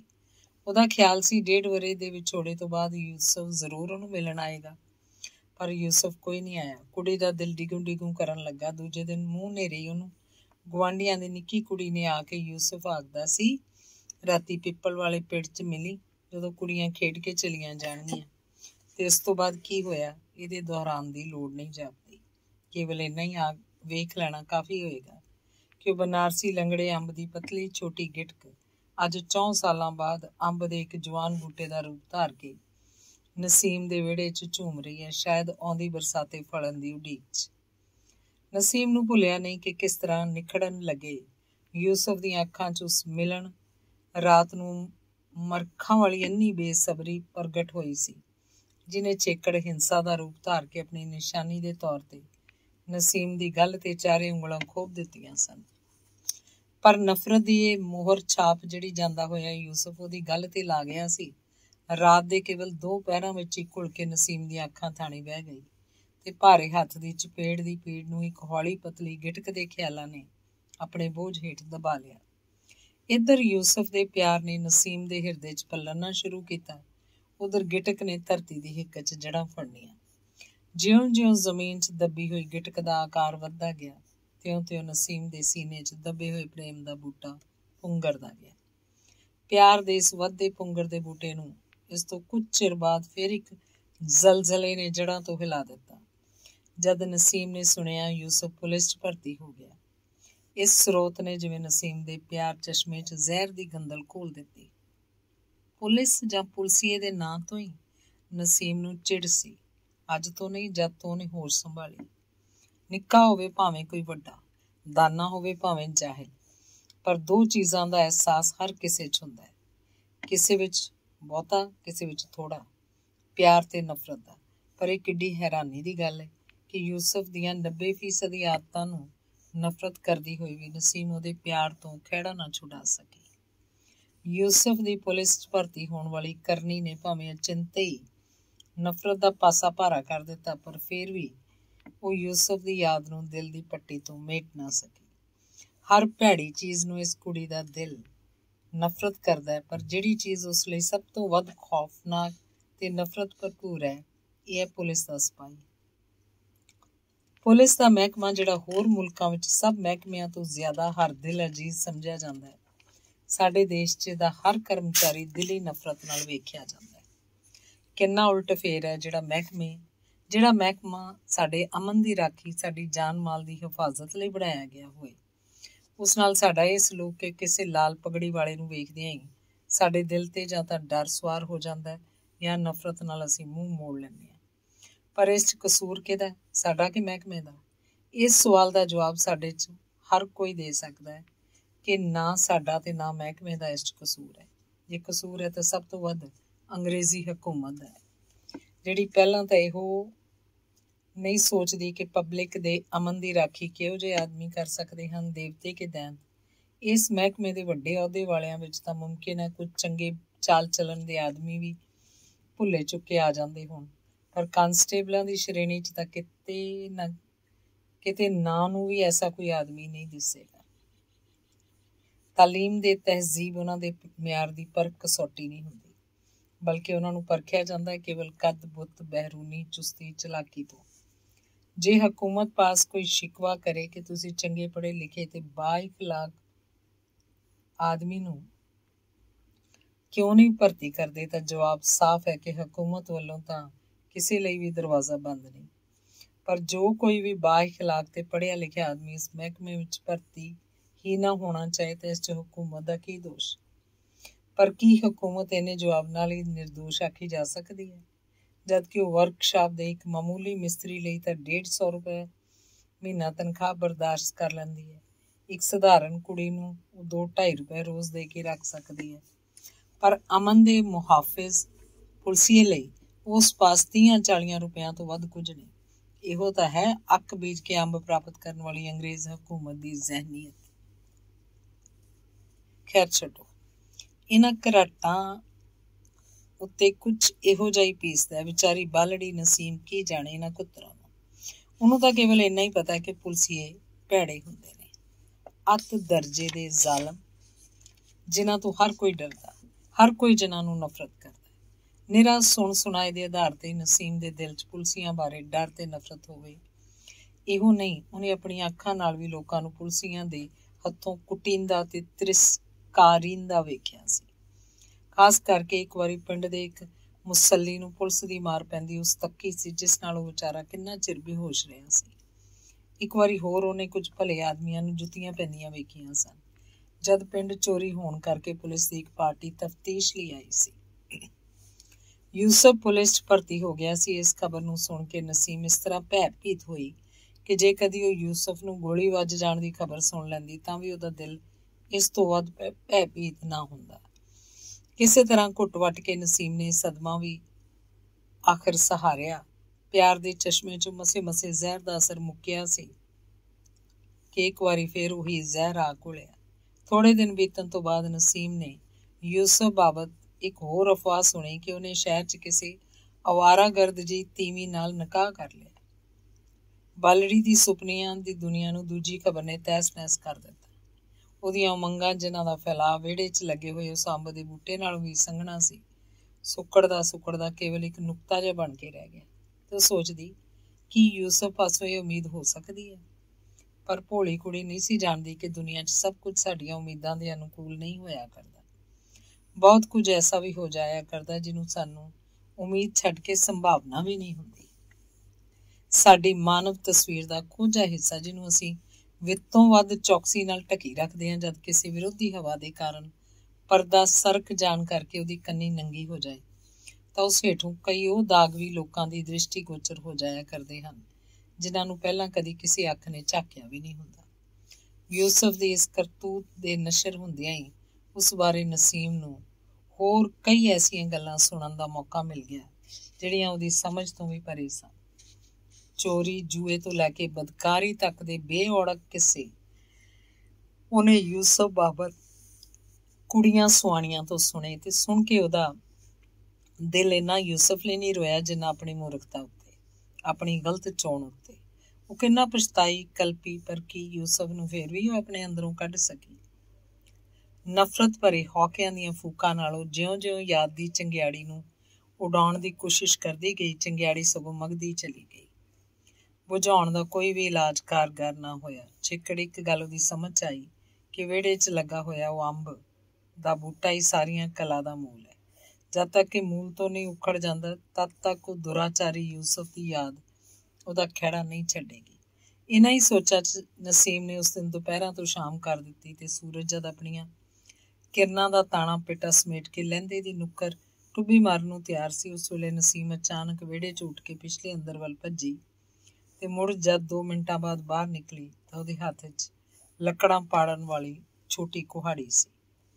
ਅੰਦਰੋਂ ਨਿਕਲਦਿਆਂ ਹੀ ਉਹ ਰਵਾਂ ਰਵੀਂ ਅੰਬ ਦੇ ਬੂਟੇ ਵੱਲ ਵਧੀ ਤੇ ਬਿਨਾਂ ਹੀਲ ਦਲੀਲ ਕੁਹਾੜੀ ਦਾ ਇੱਕ ਵਾਰ ਉਹਨੇ ਅੰਬ ਦੇ ਮੁੱਢ ਤੇ ਕਰ ਹੀ ਦਿੱਤਾ। ਵਾਰ ਖਾਲੀ ਨਹੀਂ ਗਿਆ, ਪਰ ਇੰਨੀ ਭਰਪੂਰਤਾ ਨਾਲ ਉਹ ਬੂਟੇ ਦੇ ਮੁੱਢ ਤੇ ਨਾ ਜੰਮ ਸਕਿਆ। ਕੁਝ ਤਾਂ ਵਾਰ ਕਰਨ ਵਾਲੀਆਂ ਬਾਹਾਂ ਦੀ ਨਜ਼ਾਕਤ ਕਰਕੇ ਤੇ ਕੁਝ ਅੰਬ ਦਾ ਤਣਾ ਬਿਲਕੁਲ ਹੀ ਪਤਲਾ ਨਹੀਂ ਸੀ, ਇਸ ਕਰਕੇ ਵੀ ਕਿ ਕੁਹਾੜੀ ਚੁੱਕਣ ਤੋਂ ਲੈ ਕੇ ਮਾਰਨ ਤੀਕ ਭਾਵੇਂ ਅੱਖ ਦੇ ਇੱਕ ਫਰਕਾਰੇ ਜਿੰਨਾ ਵੀ ਵਕਤ ਲੱਗਾ, ਪਰ ਨਸੀਮ ਨੇ ਮਹਿਸੂਸ ਕੀਤਾ ਕੁਹਾੜੀ ਚੁੱਕਣ ਵੇਲੇ ਜਿਹੜੀ ਤਾਕਤ ਉਹਦੇ ਹੱਥਾਂ ਵਿੱਚ ਸੀ, ਉਦੋਂ ਉਹਦਾ ਪਾਸਕੂ ਵੀ ਉਹਦੇ ਹੱਥਾਂ 'ਚ ਨਹੀਂ ਸੀ। ਜਦ ਕੁਹਾੜੀ ਦਾ ਮੂੰਹ ਅੰਬ ਦੇ ਮੁੱਢ ਨੂੰ ਛੋਇਆ, ਫੇਰ ਵੀ ਕੁਝ ਨਾ ਕੁਝ ਤਰਾਸ਼ ਅਵਸ਼ ਆ ਗਈ, ਪਰ ਦੂਜੀ ਵਾਰੀ ਨਸੀਮ ਦਾ ਹੱਥ ਉੱਠ ਨਾ ਸਕਿਆ। ਕੁਹਾੜੀ ਉਹਦੇ ਹੱਥੋਂ ਛੁੱਟ ਕੇ ਪਰੇ ਜਾ ਪਈ ਤੇ ਤਣੇ ਦੀ ਕੱਟੀ ਹੋਈ ਥਾਂ ਨੂੰ ਇਸ ਤਰ੍ਹਾਂ ਸਹਿਮੀਆਂ ਡਰੀਆਂ ਅੱਖਾਂ ਨਾਲ ਤੱਕ ਰਹੀ ਸੀ ਜਿਵੇਂ ਉਹਦਾ ਵਾਰ ਨਿਰਜੀਵ ਲੱਕੜੀ ਉੱਤੇ ਨਹੀਂ ਕਿਸੇ ਜਾਨਦਾਰ ਸਰੀਰ ਉੱਤੇ ਹੋਇਆ ਹੋਵੇ। ਉਸ ਤੋਂ ਥੋੜ੍ਹੀ ਚਿਰ ਬਾਅਦ ਨਸੀਮ ਦੇ ਹੱਥਾਂ 'ਚ ਮਿੱਟੀ ਦੇ ਗੋਹੇ ਦਾ ਰਲਵਾਂ ਇੱਕ ਬੋਬਾ ਸੇਣੀ ਦਾ ਇੱਕ ਮੰਜੂਲਾ ਸੀ। ਉਹ ਬੋਬੇ 'ਚੋਂ ਮਿੱਟੀ ਲੈ ਲੈ ਤਣੇ ਦੇ ਕੱਟੇ ਹੋਏ ਥਾਂ ਤੇ ਲਿਪਦੀ ਹੋਈ ਉੱਪਰ ਸੇਣੀ ਵਲੇਟ ਰਹੀ ਸੀ। ਨਸੀਮ ਨੂੰ ਉਮੀਦ ਨਹੀਂ ਸੀ ਕਿ ਸੱਟ ਸਹਾਰ ਕੇ ਅੰਬ ਦਾ ਬੂਟਾ ਬਚ ਰਹੇਗਾ, ਪਰ ਉਹ ਬਚ ਹੀ ਗਿਆ। ਸਮਾਂ ਬੀਤਦਾ ਗਿਆ ਤੇ ਨਾਲ ਨਾਲ ਨਸੀਬ ਦੇ ਮਨ ਦੀਆਂ ਚੀਸਾਂ ਵੀ ਕੱਢਦੀਆਂ ਗਈਆਂ। ਉਹਨੂੰ ਯਕੀਨ ਹੁੰਦਾ ਸੀ ਕਿ ਜਿਹੜਾ ਆਦਮੀ ਉਹਦੀ ਦੁਨੀਆ 'ਚੋਂ ਨਿਕਲ ਚੁੱਕਾ ਹੈ, ਉਹਦੀ ਯਾਦ ਵੀ ਅੱਜ ਨਹੀਂ ਤਾਂ ਹੋਰ 10 ਦਿਨ ਪਾ ਕੇ ਜ਼ਰੂਰ ਨਿਕਲ ਜਾਏਗੀ। ਤੇ ਥੋੜੇ ਦਿਨਾਂ ਬਾਅਦ ਉਹਨੂੰ ਆਪਣਾ ਅਨੁਮਾਨ ਕੁਝ ਠੀਕ ਜਾਪਣ ਲੱਗ ਪਿਆ। ਪਰ ਇੱਕ ਵਾਰੀ ਫੇਰ ਜਦ ਪਿੰਡ 'ਚ ਉਸੇ ਯੂਸਫ ਬਾਰੇ ਦੰਦ ਕਥਾ ਚੱਲ ਪਈ ਕਿ ਯੂਸਫ ਦੀ ਅਵਿਆਹਤਾ ਅਥਵਾ ਰਖੇਲੀ ਨਿਕਲ ਗਈ ਹੈ, ਤੇ ਜੋ ਕੁਝ ਹੱਥ ਲੱਗਿਆ ਲੈ ਕੇ ਨਸੀਮ ਦੇ ਮਨ ਸਰੋਵਰ ਦੇ ਹਿਰਦ ਟਿਕਦੇ ਪਾਣੀਆਂ ਉੱਤੇ ਇੱਕ ਵਾਰੀ ਫੇਰ ਲਹਿਰਾਂ ਉੱਠਣੀਆਂ ਸ਼ੁਰੂ ਹੋ ਗਈਆਂ। ਉਥਲ ਪੁਥਲ ਜੀ ਮਚ ਗਈ ਉਹਦੇ ਅੰਦਰ। ਪਿੰਡ ਦੇ ਸਾਊਆਂ ਸੁਆਣੀਆਂ ਦੀ ਜ਼ਬਾਨ ਤੇ ਇੱਕੋ ਵਾਰੀ ਫਿਰ ਯੂਸਫ ਦੀਆਂ ਪਿਛਲੀਆਂ ਅਗਲੀਆਂ ਬੀਤੀਆਂ ਨੂੰ ਤਾਜ਼ਾ ਕਰ ਦਿੱਤਾ। ਕਈ ਦਿਨਾਂ ਤੱਕ ਇਹ ਕਹਾਣੀਆਂ ਪਿੰਡ ਵਾਸੀਆਂ ਦੇ ਮਨ ਪਰਚਾਵੇ ਦਾ ਸਮਾਨ ਬਣੀ ਰਹੀ। ਛੇਕੜੇ ਵੀ ਪਹਿਲਾਂ ਵਾਂਗ ਬੇਹੀ ਤਰਬੇਹੀ ਹੋ ਕੇ ਲੋਕਾਂ ਨੂੰ ਭੁੱਲ ਭੁਲਾ ਗਈ। ਇਸ ਗੱਲ ਨੂੰ ਪੂਰਾ ਮਹੀਨਾ ਨਹੀਂ ਸੀ ਹੋਇਆ ਕਿ ਇੱਕ ਦਿਨ ਅਚਾਨਕ ਹੀ ਯੂਸਫ ਨੇ ਪਿੰਡ ਦੇ ਲੋਕਾਂ ਨੂੰ ਵਿਖਾਲੀ ਦਿੱਤੀ। ਪਰ ਇਹ ਯੂਸਫ ਲੋਕਾਂ ਦਾ ਦੇਖਿਆ ਭਾਖਿਆ ਵਾਲਾ ਨਹੀਂ ਸੀ, ਸਗੋਂ ਇਹ ਸੀ mister Muhammad Yusuf, police constable, ਜਿਹਦਾ ਸਰੀਰ ਪਹਿਲਾਂ ਨਾਲੋਂ ਵੱਧ ਮਜ਼ਬੂਤ ਤੇ ਕੱਦ ਵੀ ਕਾਫੀ ਉੱਚਾ ਹੋ ਗਿਆ ਸੀ। ਐਨ ਬਣਿਆ ਸੰਵਰਿਆ ਹੋਇਆ ਦਰਸ਼ਨੀ ਜਵਾਨ। ਨਸੀਮ ਨੇ ਜਦ ਉਹਦੀ ਆਮਦ ਸੁਣੀ ਤਾਂ ਇਹਦਾ ਕੀ ਅਸਰ ਹੋਇਆ ਉਹਦੇ ਦਿਲ ਤੇ। ਇੱਕ ਤਰ੍ਹਾਂ ਦੇ ਸੇਕ ਜਿਹੇ ਨਾਲ, ਤਲਖੀ ਜਿਹੀ ਨਾਲ ਉਹਦਾ ਸਾਰਾ ਜੁੱਸਾ ਤਪਣ ਲੱਗ ਪਿਆ। ਉਹਦੇ ਅੰਦਰੋਂ ਕੋਈ ਚੀਜ਼ ਗੁਬਾਰ ਜਿਹਾ ਬਣ ਕੇ ਬਾਹਰ ਆਉਣ ਨੂੰ ਕਰਦੀ, ਪਰ ਮੁੜ ਅੰਦਰ ਹੀ ਛਾਈ ਮਾਈ ਹੋ ਜਾਂਦੀ। ਇਸ ਵੇਲੇ ਜੇ ਕੋਈ ਉਸ ਅੱਗੇ ਯੂਸਫ ਦਾ ਨਾਂ ਲੈ ਲੈਂਦਾ ਤਾਂ ਸ਼ਾਇਦ ਉਹ ਬੋਲਣ ਵਾਲੇ ਦੇ ਮੂੰਹ ਤੇ ਚਪੇੜ ਕੱਢ ਮਾਰਦੀ। ਪਰ ਕੀ ਉਹਨੇ ਚਪੇੜ ਮਾਰੀ ਉਹਦੇ ਮੂੰਹ ਤੇ, ਜਿਹਨੇ ਬੀਤੀ ਰਾਤ ਉਹਦੇ ਲਾਗੇ ਕੇਵਲ ਇੱਕ ਗਿੱਠ ਦੇ ਫਾਸਲੇ ਤੇ ਬੈਠ ਕੇ ਇੱਕ ਨਹੀਂ ਅਨੇਕ ਵਾਰੀ ਯੂਸਫ ਦਾ ਨਾਂ ਲਿਆ ਸੀ। ਇਹੋ ਸਾਨੂੰ ਬਹੁ ਭਾਂਤੀ ਖਿਆਲ ਜਿਨ੍ਹਾਂ ਨੇ ਰਾਤੀ ਲੰਮਿਆਂ ਪੈਣ ਤੋਂ ਲੈ ਕੇ ਕਰਮੇ ਚੌਕੀਦਾਰ ਦੀ ਤੀਜੀ ਵੇਰਾਂ ਖਬਰਦਾਰ ਹੋ ਬੋਲਣ ਤੱਕ ਨਸੀਮ ਦੇ ਦਿਲ ਨੂੰ ਮੱਲੀ ਰੱਖਿਆ। ਤੇ ਜਦੋਂ ਨੀਂਦਰ ਦੀ ਰੜਕਣ ਨੇ ਉਹਦੀਆਂ ਪਲਕਾਂ ਭਾਰੀਆਂ ਕਰਤੀਆਂ ਤਾਂ ਉਹਨੇ ਦਿਲ ਨਾਲ ਯਕੀਨੀ ਤੌਰ ਤੇ ਫੈਸਲਾ ਕਰ ਲਿਆ ਕਿ ਯੂਸਫ ਨੂੰ ਮਿਲਣ ਤੱਕ ਕਿਤੇ ਰਿਹਾ, ਉਹਦੀ ਸ਼ਕਲ ਤੱਕ ਨਹੀਂ ਦੇਖੇਗੀ, ਉਹਦਾ ਖਿਆਲ ਤੱਕ ਦਿਲ 'ਚ ਨਹੀਂ ਲਿਆਏਗੀ। ਪਰ ਜਿਉਂ ਹੀ ਕੁੱਕੜ ਨੇ ਬਾਂਗ ਦਿੱਤੀ, ਨਸੀਮ ਇਸ ਤਰ੍ਹਾਂ ਛਲਾਂਗ ਮਾਰ ਕੇ ਮੰਜੇ ਤੋਂ ਉਤਰੀ ਜਿਵੇਂ ਚੋਰ ਦੇ ਮਗਰ ਭੱਜਣ ਲਈ ਘਰ ਦਾ ਕੋਈ ਮਾਲਕ ਉੱਠਦਾ ਹੈ। ਥੋੜੇ ਚਿਰ ਬਾਅਦ ਜਦ ਪਿੰਡ ਦੀ ਮਸੀਤ ਵਿੱਚੋਂ ਅੱਲਾਹੂ ਅਕਬਰ ਦੀ ਰੂਹ ਖੇੜਵੀਂ ਆਵਾਜ਼ ਗੂੰਜੀ ਤਾਂ ਨਸੀਮ ਉਸ ਵੇਲੇ ਆਪਣੇ ਘਰੋਂ ਨਿਕਲ ਕੇ ਲੰਮੀਆਂ ਲਾਂਘਾਂ ਭਰਦੀ ਹੋਈ ਗਲੀ ਦਾ ਮੋੜ ਮੁੜ ਰਹੀ ਸੀ। ਤੇ ਜਦ ਅਜ਼ਾਨ ਦਾ ਅੰਤਿਮ ਹਿੱਸਾ ਲਾ ਇਲਾਹਾ ਇਲੱਲਾਹ ਉਚਾਰਿਆ ਜਾ ਰਿਹਾ ਸੀ ਤਾਂ ਨਸੀਮ ਨੇ ਆਪਣੇ ਆਪ ਨੂੰ ਪਿੰਡੋਂ ਬਾਹਰ ਨਿਆਈ ਦੀ ਹਰਿਆਵਲੀ ਵੱਟ ਤੇ ਤੁਰੀ ਜਾਂਦੀ ਵੇਖਿਆ। ਅਜ਼ਾਨ ਦੀ ਮਧੁਰ ਤੇ ਆਤਮ ਸਪਰਸ਼ੀ ਆਵਾਜ਼ ਦੇ ਧਿਆਨ 'ਚ ਉਹ ਇੰਨੀ ਬੇਖੁਦ ਸੀ ਕਿ ਪਿੰਡ ਤੋਂ ਲੈ ਕੇ ਨਿਆਈ ਤੱਕ ਦਾ ਰਸਤਾ ਕਿਹੜੇ ਵੇਲੇ ਖਤਮ ਹੋ ਗਿਆ ਉਹਨੂੰ ਪਤਾ ਹੀ ਨਾ ਲੱਗਾ। ਨਾ ਹੀ ਉਹਨੂੰ ਇਹ ਪਤਾ ਲੱਗਾ ਕਿ ਉਹਦੇ ਮਗਰ ਮਗਰ ਕੋਈ ਤੁਰਿਆ ਆ ਰਿਹਾ ਹੈ। ਅਜ਼ਾਨ ਦੇ ਖਾਤਮੇ ਉੱਤੇ ਜਦ ਪਿਛਲੇ ਪਾਸਿਓਂ ਉਹਨੂੰ ਕਿਸੇ ਦੇ ਕਦਮਾਂ ਦੀ ਬਿੜਕ ਸੁਣਾਈ ਦਿੱਤੀ ਤਾਂ ਉਹ ਇੱਕਦਮ ਤਰਬਕ ਕੇ ਪਿਛਾਂਹ ਤੱਕੀ ਤੇ ਤਸੱਲੀ ਭਰਪੂਰ ਇੱਕ ਆਵਾਜ਼ ਉਹਦੇ ਮੂੰਹ ਨਿਕਲੀ, ਭਾਜੀ। ਬੂਟੇ ਸ਼ਾਹ ਨੇ ਉਹਦੇ ਬਰਾਬਰ ਪਹੁੰਚ ਕੇ ਕਿਹਾ, ਮੈਂ ਆਖਿਆ ਮਤੇ ਇਕੱਲੀ ਡਰ ਜਾਵੇਂ।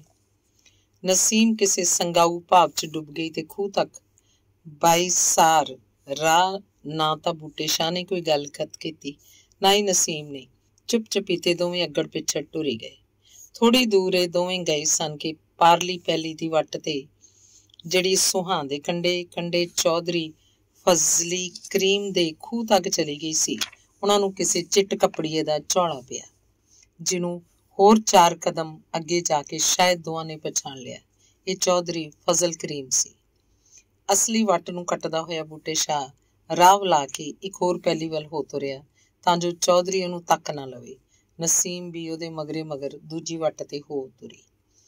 ਬਗੀਚੀ 'ਚ ਪਹੁੰਚ ਕੇ ਜਦ ਬੂਟੇ ਸ਼ਾਹ ਨੇ ਯੂਸਫ ਨੂੰ ਕਿਸੇ ਦੀ ਉਡੀਕ 'ਚ ਟਹਿਲਦਿਆਂ ਤੱਕਿਆ ਤਾਂ ਨਸੀਮ ਨੂੰ ਇਹ ਆਖ ਕੇ ਸੱਜੇ ਹੱਥ ਵੱਲ ਮੁੜ ਗਿਆ, ਮੈਂ ਜ਼ਰਾ ਪਾਰਲੀਆਂ ਪੈਲੀਆਂ ਵੱਲੋਂ ਹੋ ਆਵਾਂ।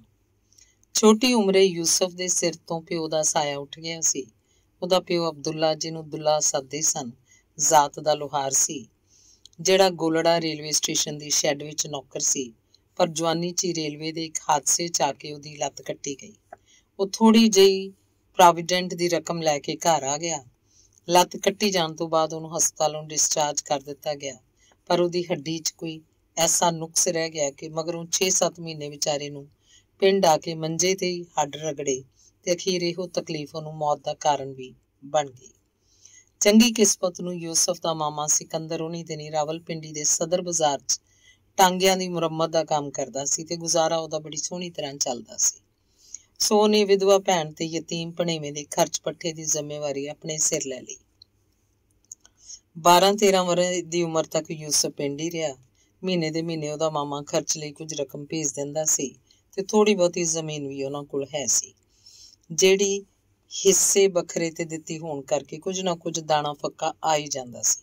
ਸੋ ਇਸ ਤਰ੍ਹਾਂ ਦੋਵਾਂ ਜੀਆਂ ਦਾ ਗੁਜ਼ਾਰਾ ਟੁਰਿਆ ਜਾਂਦਾ ਸੀ।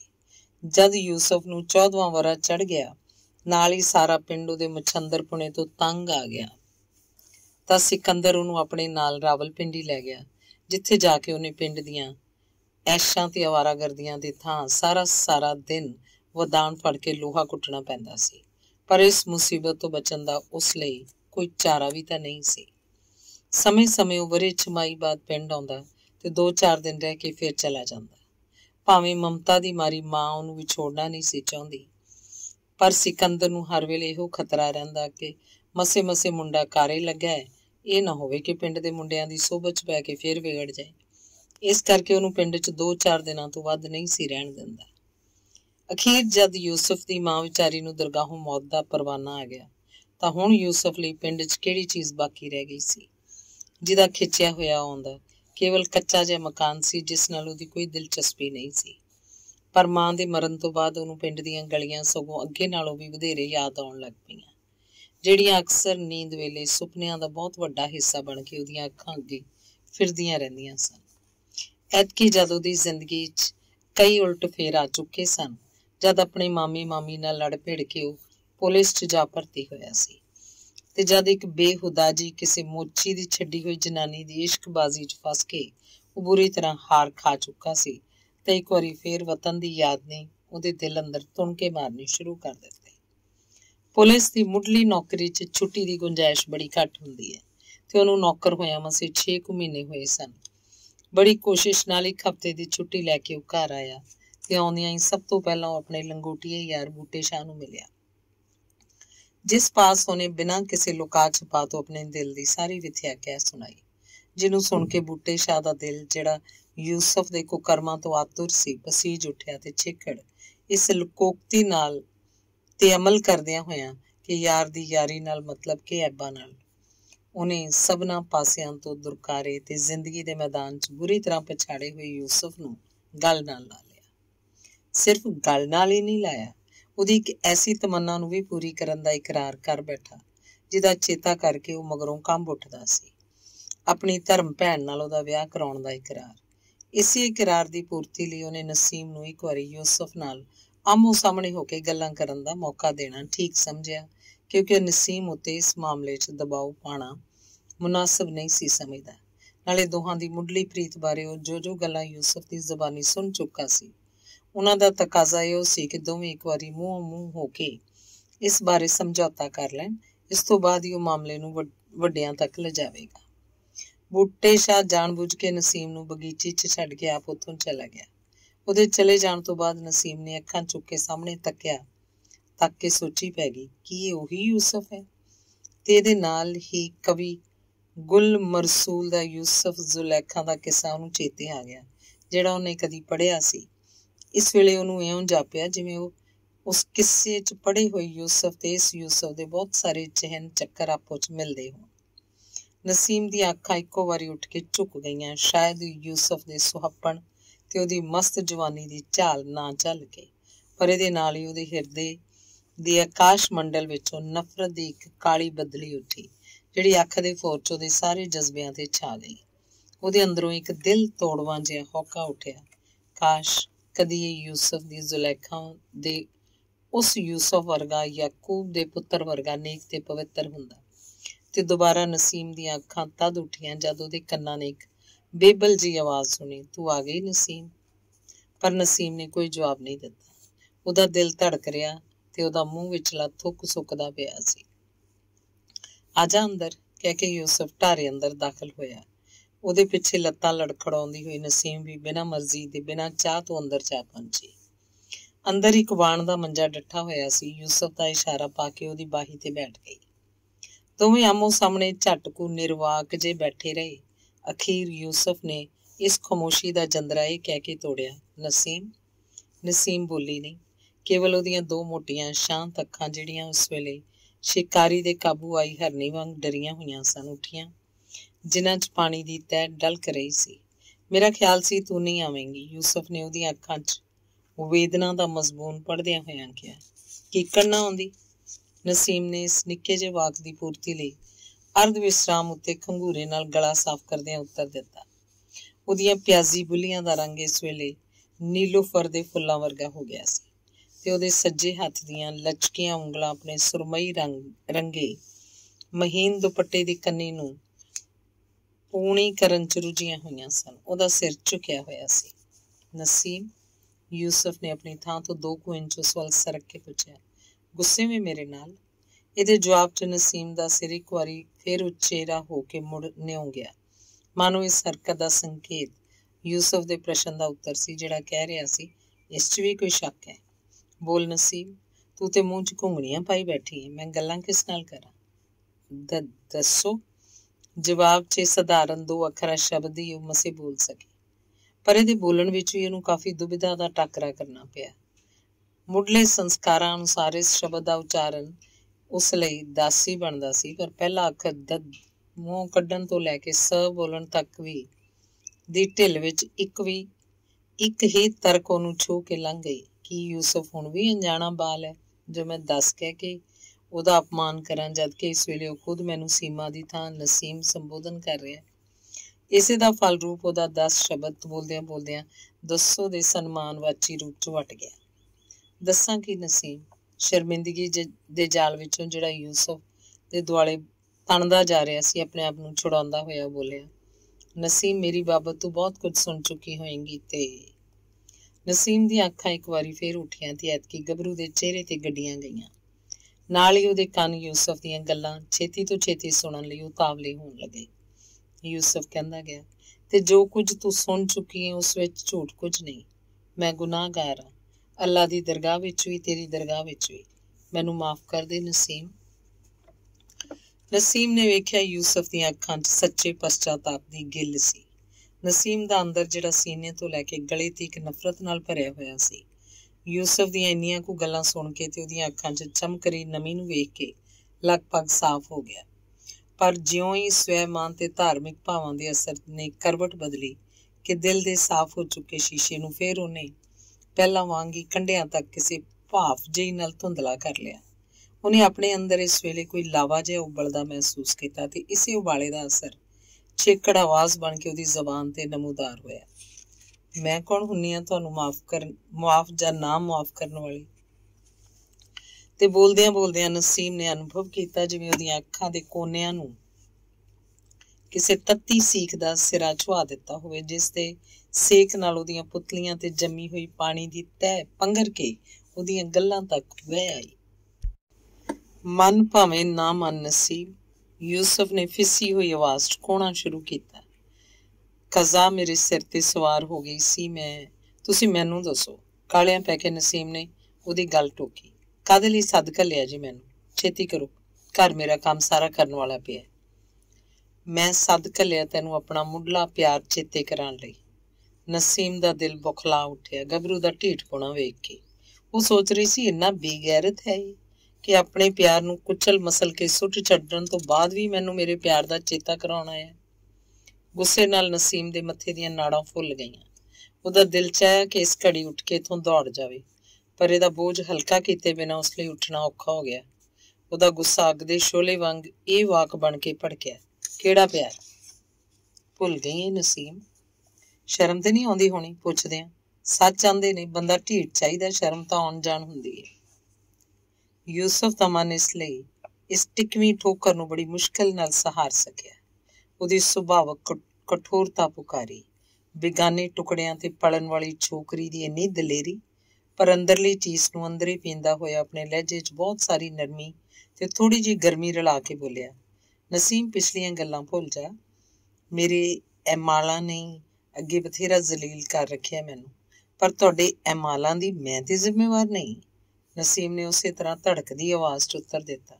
ਨਸੀਮ, ਉਹ ਫੇਰ ਗਿੜਗਿੜਾਇਆ, ਵੇਖ ਮੇਰੀ ਦੁਨੀਆ ਬਰਬਾਦ ਨਾ ਕਰ। ਮੈਂ ਕਾਹਨੂੰ ਕਰਨੀ ਆ?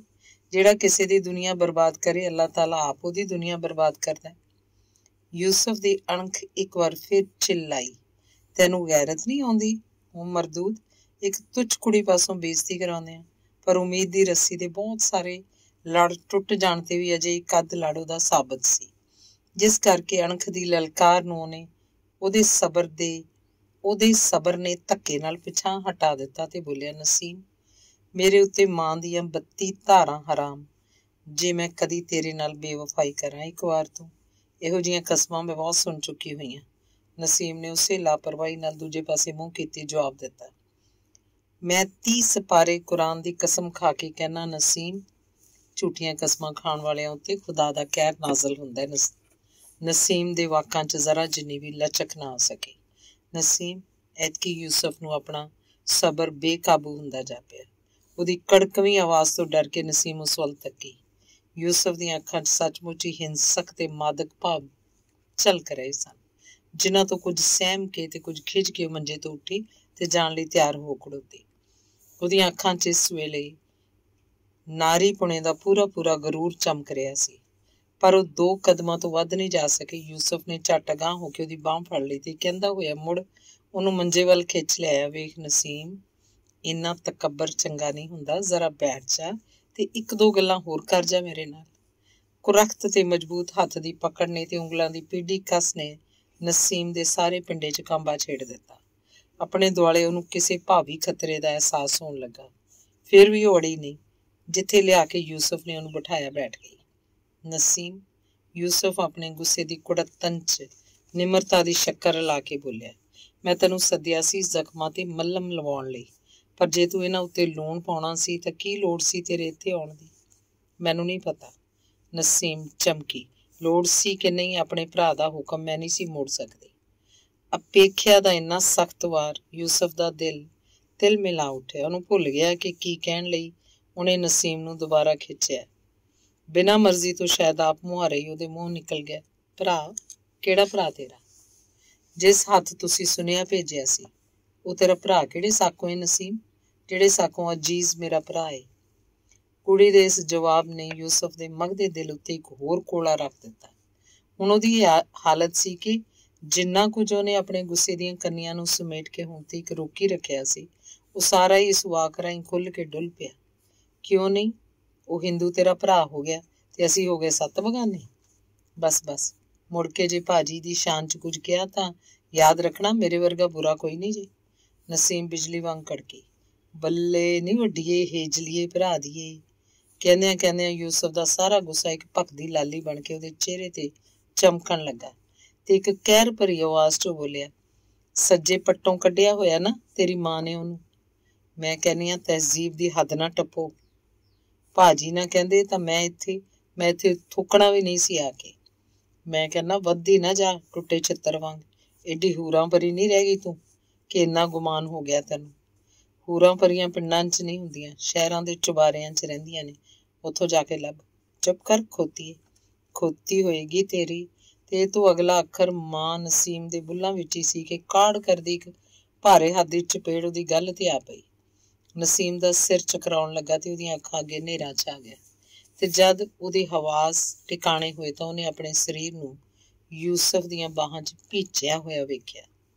ਮੁੱਕੀਆਂ ਚੂੰਡੀਆਂ ਧੱਪਿਆਂ ਦੀ ਮਦਦ ਨਾਲ ਉਹਨੇ ਬੜੀ ਕੋਸ਼ਿਸ਼ ਕੀਤੀ ਆਪਣੇ ਆਪ ਨੂੰ ਛੁਡਾਉਣ ਦੀ, ਪਰ ਸੱਪ ਦੇ ਮੂੰਹ 'ਚ ਫੜੀ ਹੋਈ ਚਿੜੀ ਵਾਂਗ ਬਿਨਾਂ ਛਟਪਟਾਉਣ ਤੇ ਚੀਕ ਚਿਹਾੜਾ ਪਾਉਣ ਤੋਂ ਕੁਝ ਨਾ ਕਰ ਸਕੀ। ਹਰਾਮਜ਼ਾਦੀਏ, ਕਮਜ਼ਾਤੇ, ਖੰਜ਼ੀਰ ਦੀਏ ਤੁਖਮੇ, ਇੱਕੋ ਸਾਹ ਕਹਿੰਦਾ ਹੋਇਆ ਯੂਸਫ ਦਬਾ ਦਬ ਉਹਦਾ ਮੂੰਹ ਚੁੰਮ ਕੇ ਆਪਣੀ ਦਰਿੰਦਗੀ ਦਾ ਸਬੂਤ ਪੇਸ਼ ਕਰ ਰਿਹਾ ਸੀ। ਤੇ ਜਿਉਂ ਹੀ ਉਹਨੇ ਬੂਹੇ 'ਚ ਕਿਸੇ ਨੂੰ ਖੜਾ ਤੱਕਿਆ ਕਿ ਆਪਣੇ ਆਪ ਉਹਦੀਆਂ ਬਾਹਾਂ ਢਿੱਲੀਆਂ ਹੋ ਗਈਆਂ, ਜਿਸ ਤੋਂ ਲਾਭ ਉਠਾ ਕੇ ਨਸੀਮ ਨੇ ਇੱਕੋ ਛੂਟ ਵੱਟੀ ਤੇ ਬਿਨਾਂ ਇਸ ਗੱਲ ਦਾ ਖਿਆਲ ਕੀਤਿਆਂ ਕਿ ਬੂਹੇ 'ਚ ਕੌਣ ਖੜਾ ਹੈ, ਢਾਰੇ 'ਚੋਂ ਨਿਕਲ ਕੇ ਬਗੀਚੀ 'ਚੋਂ ਬਾਹਰ ਹੋ ਗਈ। ਕਿਉਂ ਏ ਬੱਦਿਆ ਪੁੱਤਰਾ? ਬੂਹੇ 'ਚ ਖੜਾ ਨੌਜਵਾਨ ਅੱਲਾ ਦਿੱਤਾ ਚੀਤੇ ਵਾਂਗ ਛਲਾਂਗ ਮਾਰ ਕੇ ਯੂਸਫ ਉੱਤੇ ਆ ਝਪਟਿਆ। ਭਾਵੇਂ ਯੂਸਫ ਨੂੰ ਆਪਣੀ ਜਵਾਨੀ ਤੇ ਬੜਾ ਮਾਣ ਸੀ ਤੇ ਉਹਦਾ ਕੱਦ-ਬੁੱਤ ਵੀ ਠਿੰਗਣੇ ਅੱਲਾ ਦਿੱਤਾ ਨਾਲੋਂ ਕਿਤੇ ਉੱਚਾ ਸੀ, ਪਰ ਅੱਲਾ ਦਿੱਤੇ ਦਾ ਸਰੀਰ ਵੀ ਲੋਹੇ ਵਰਗਾ ਸਖਤ ਸੀ।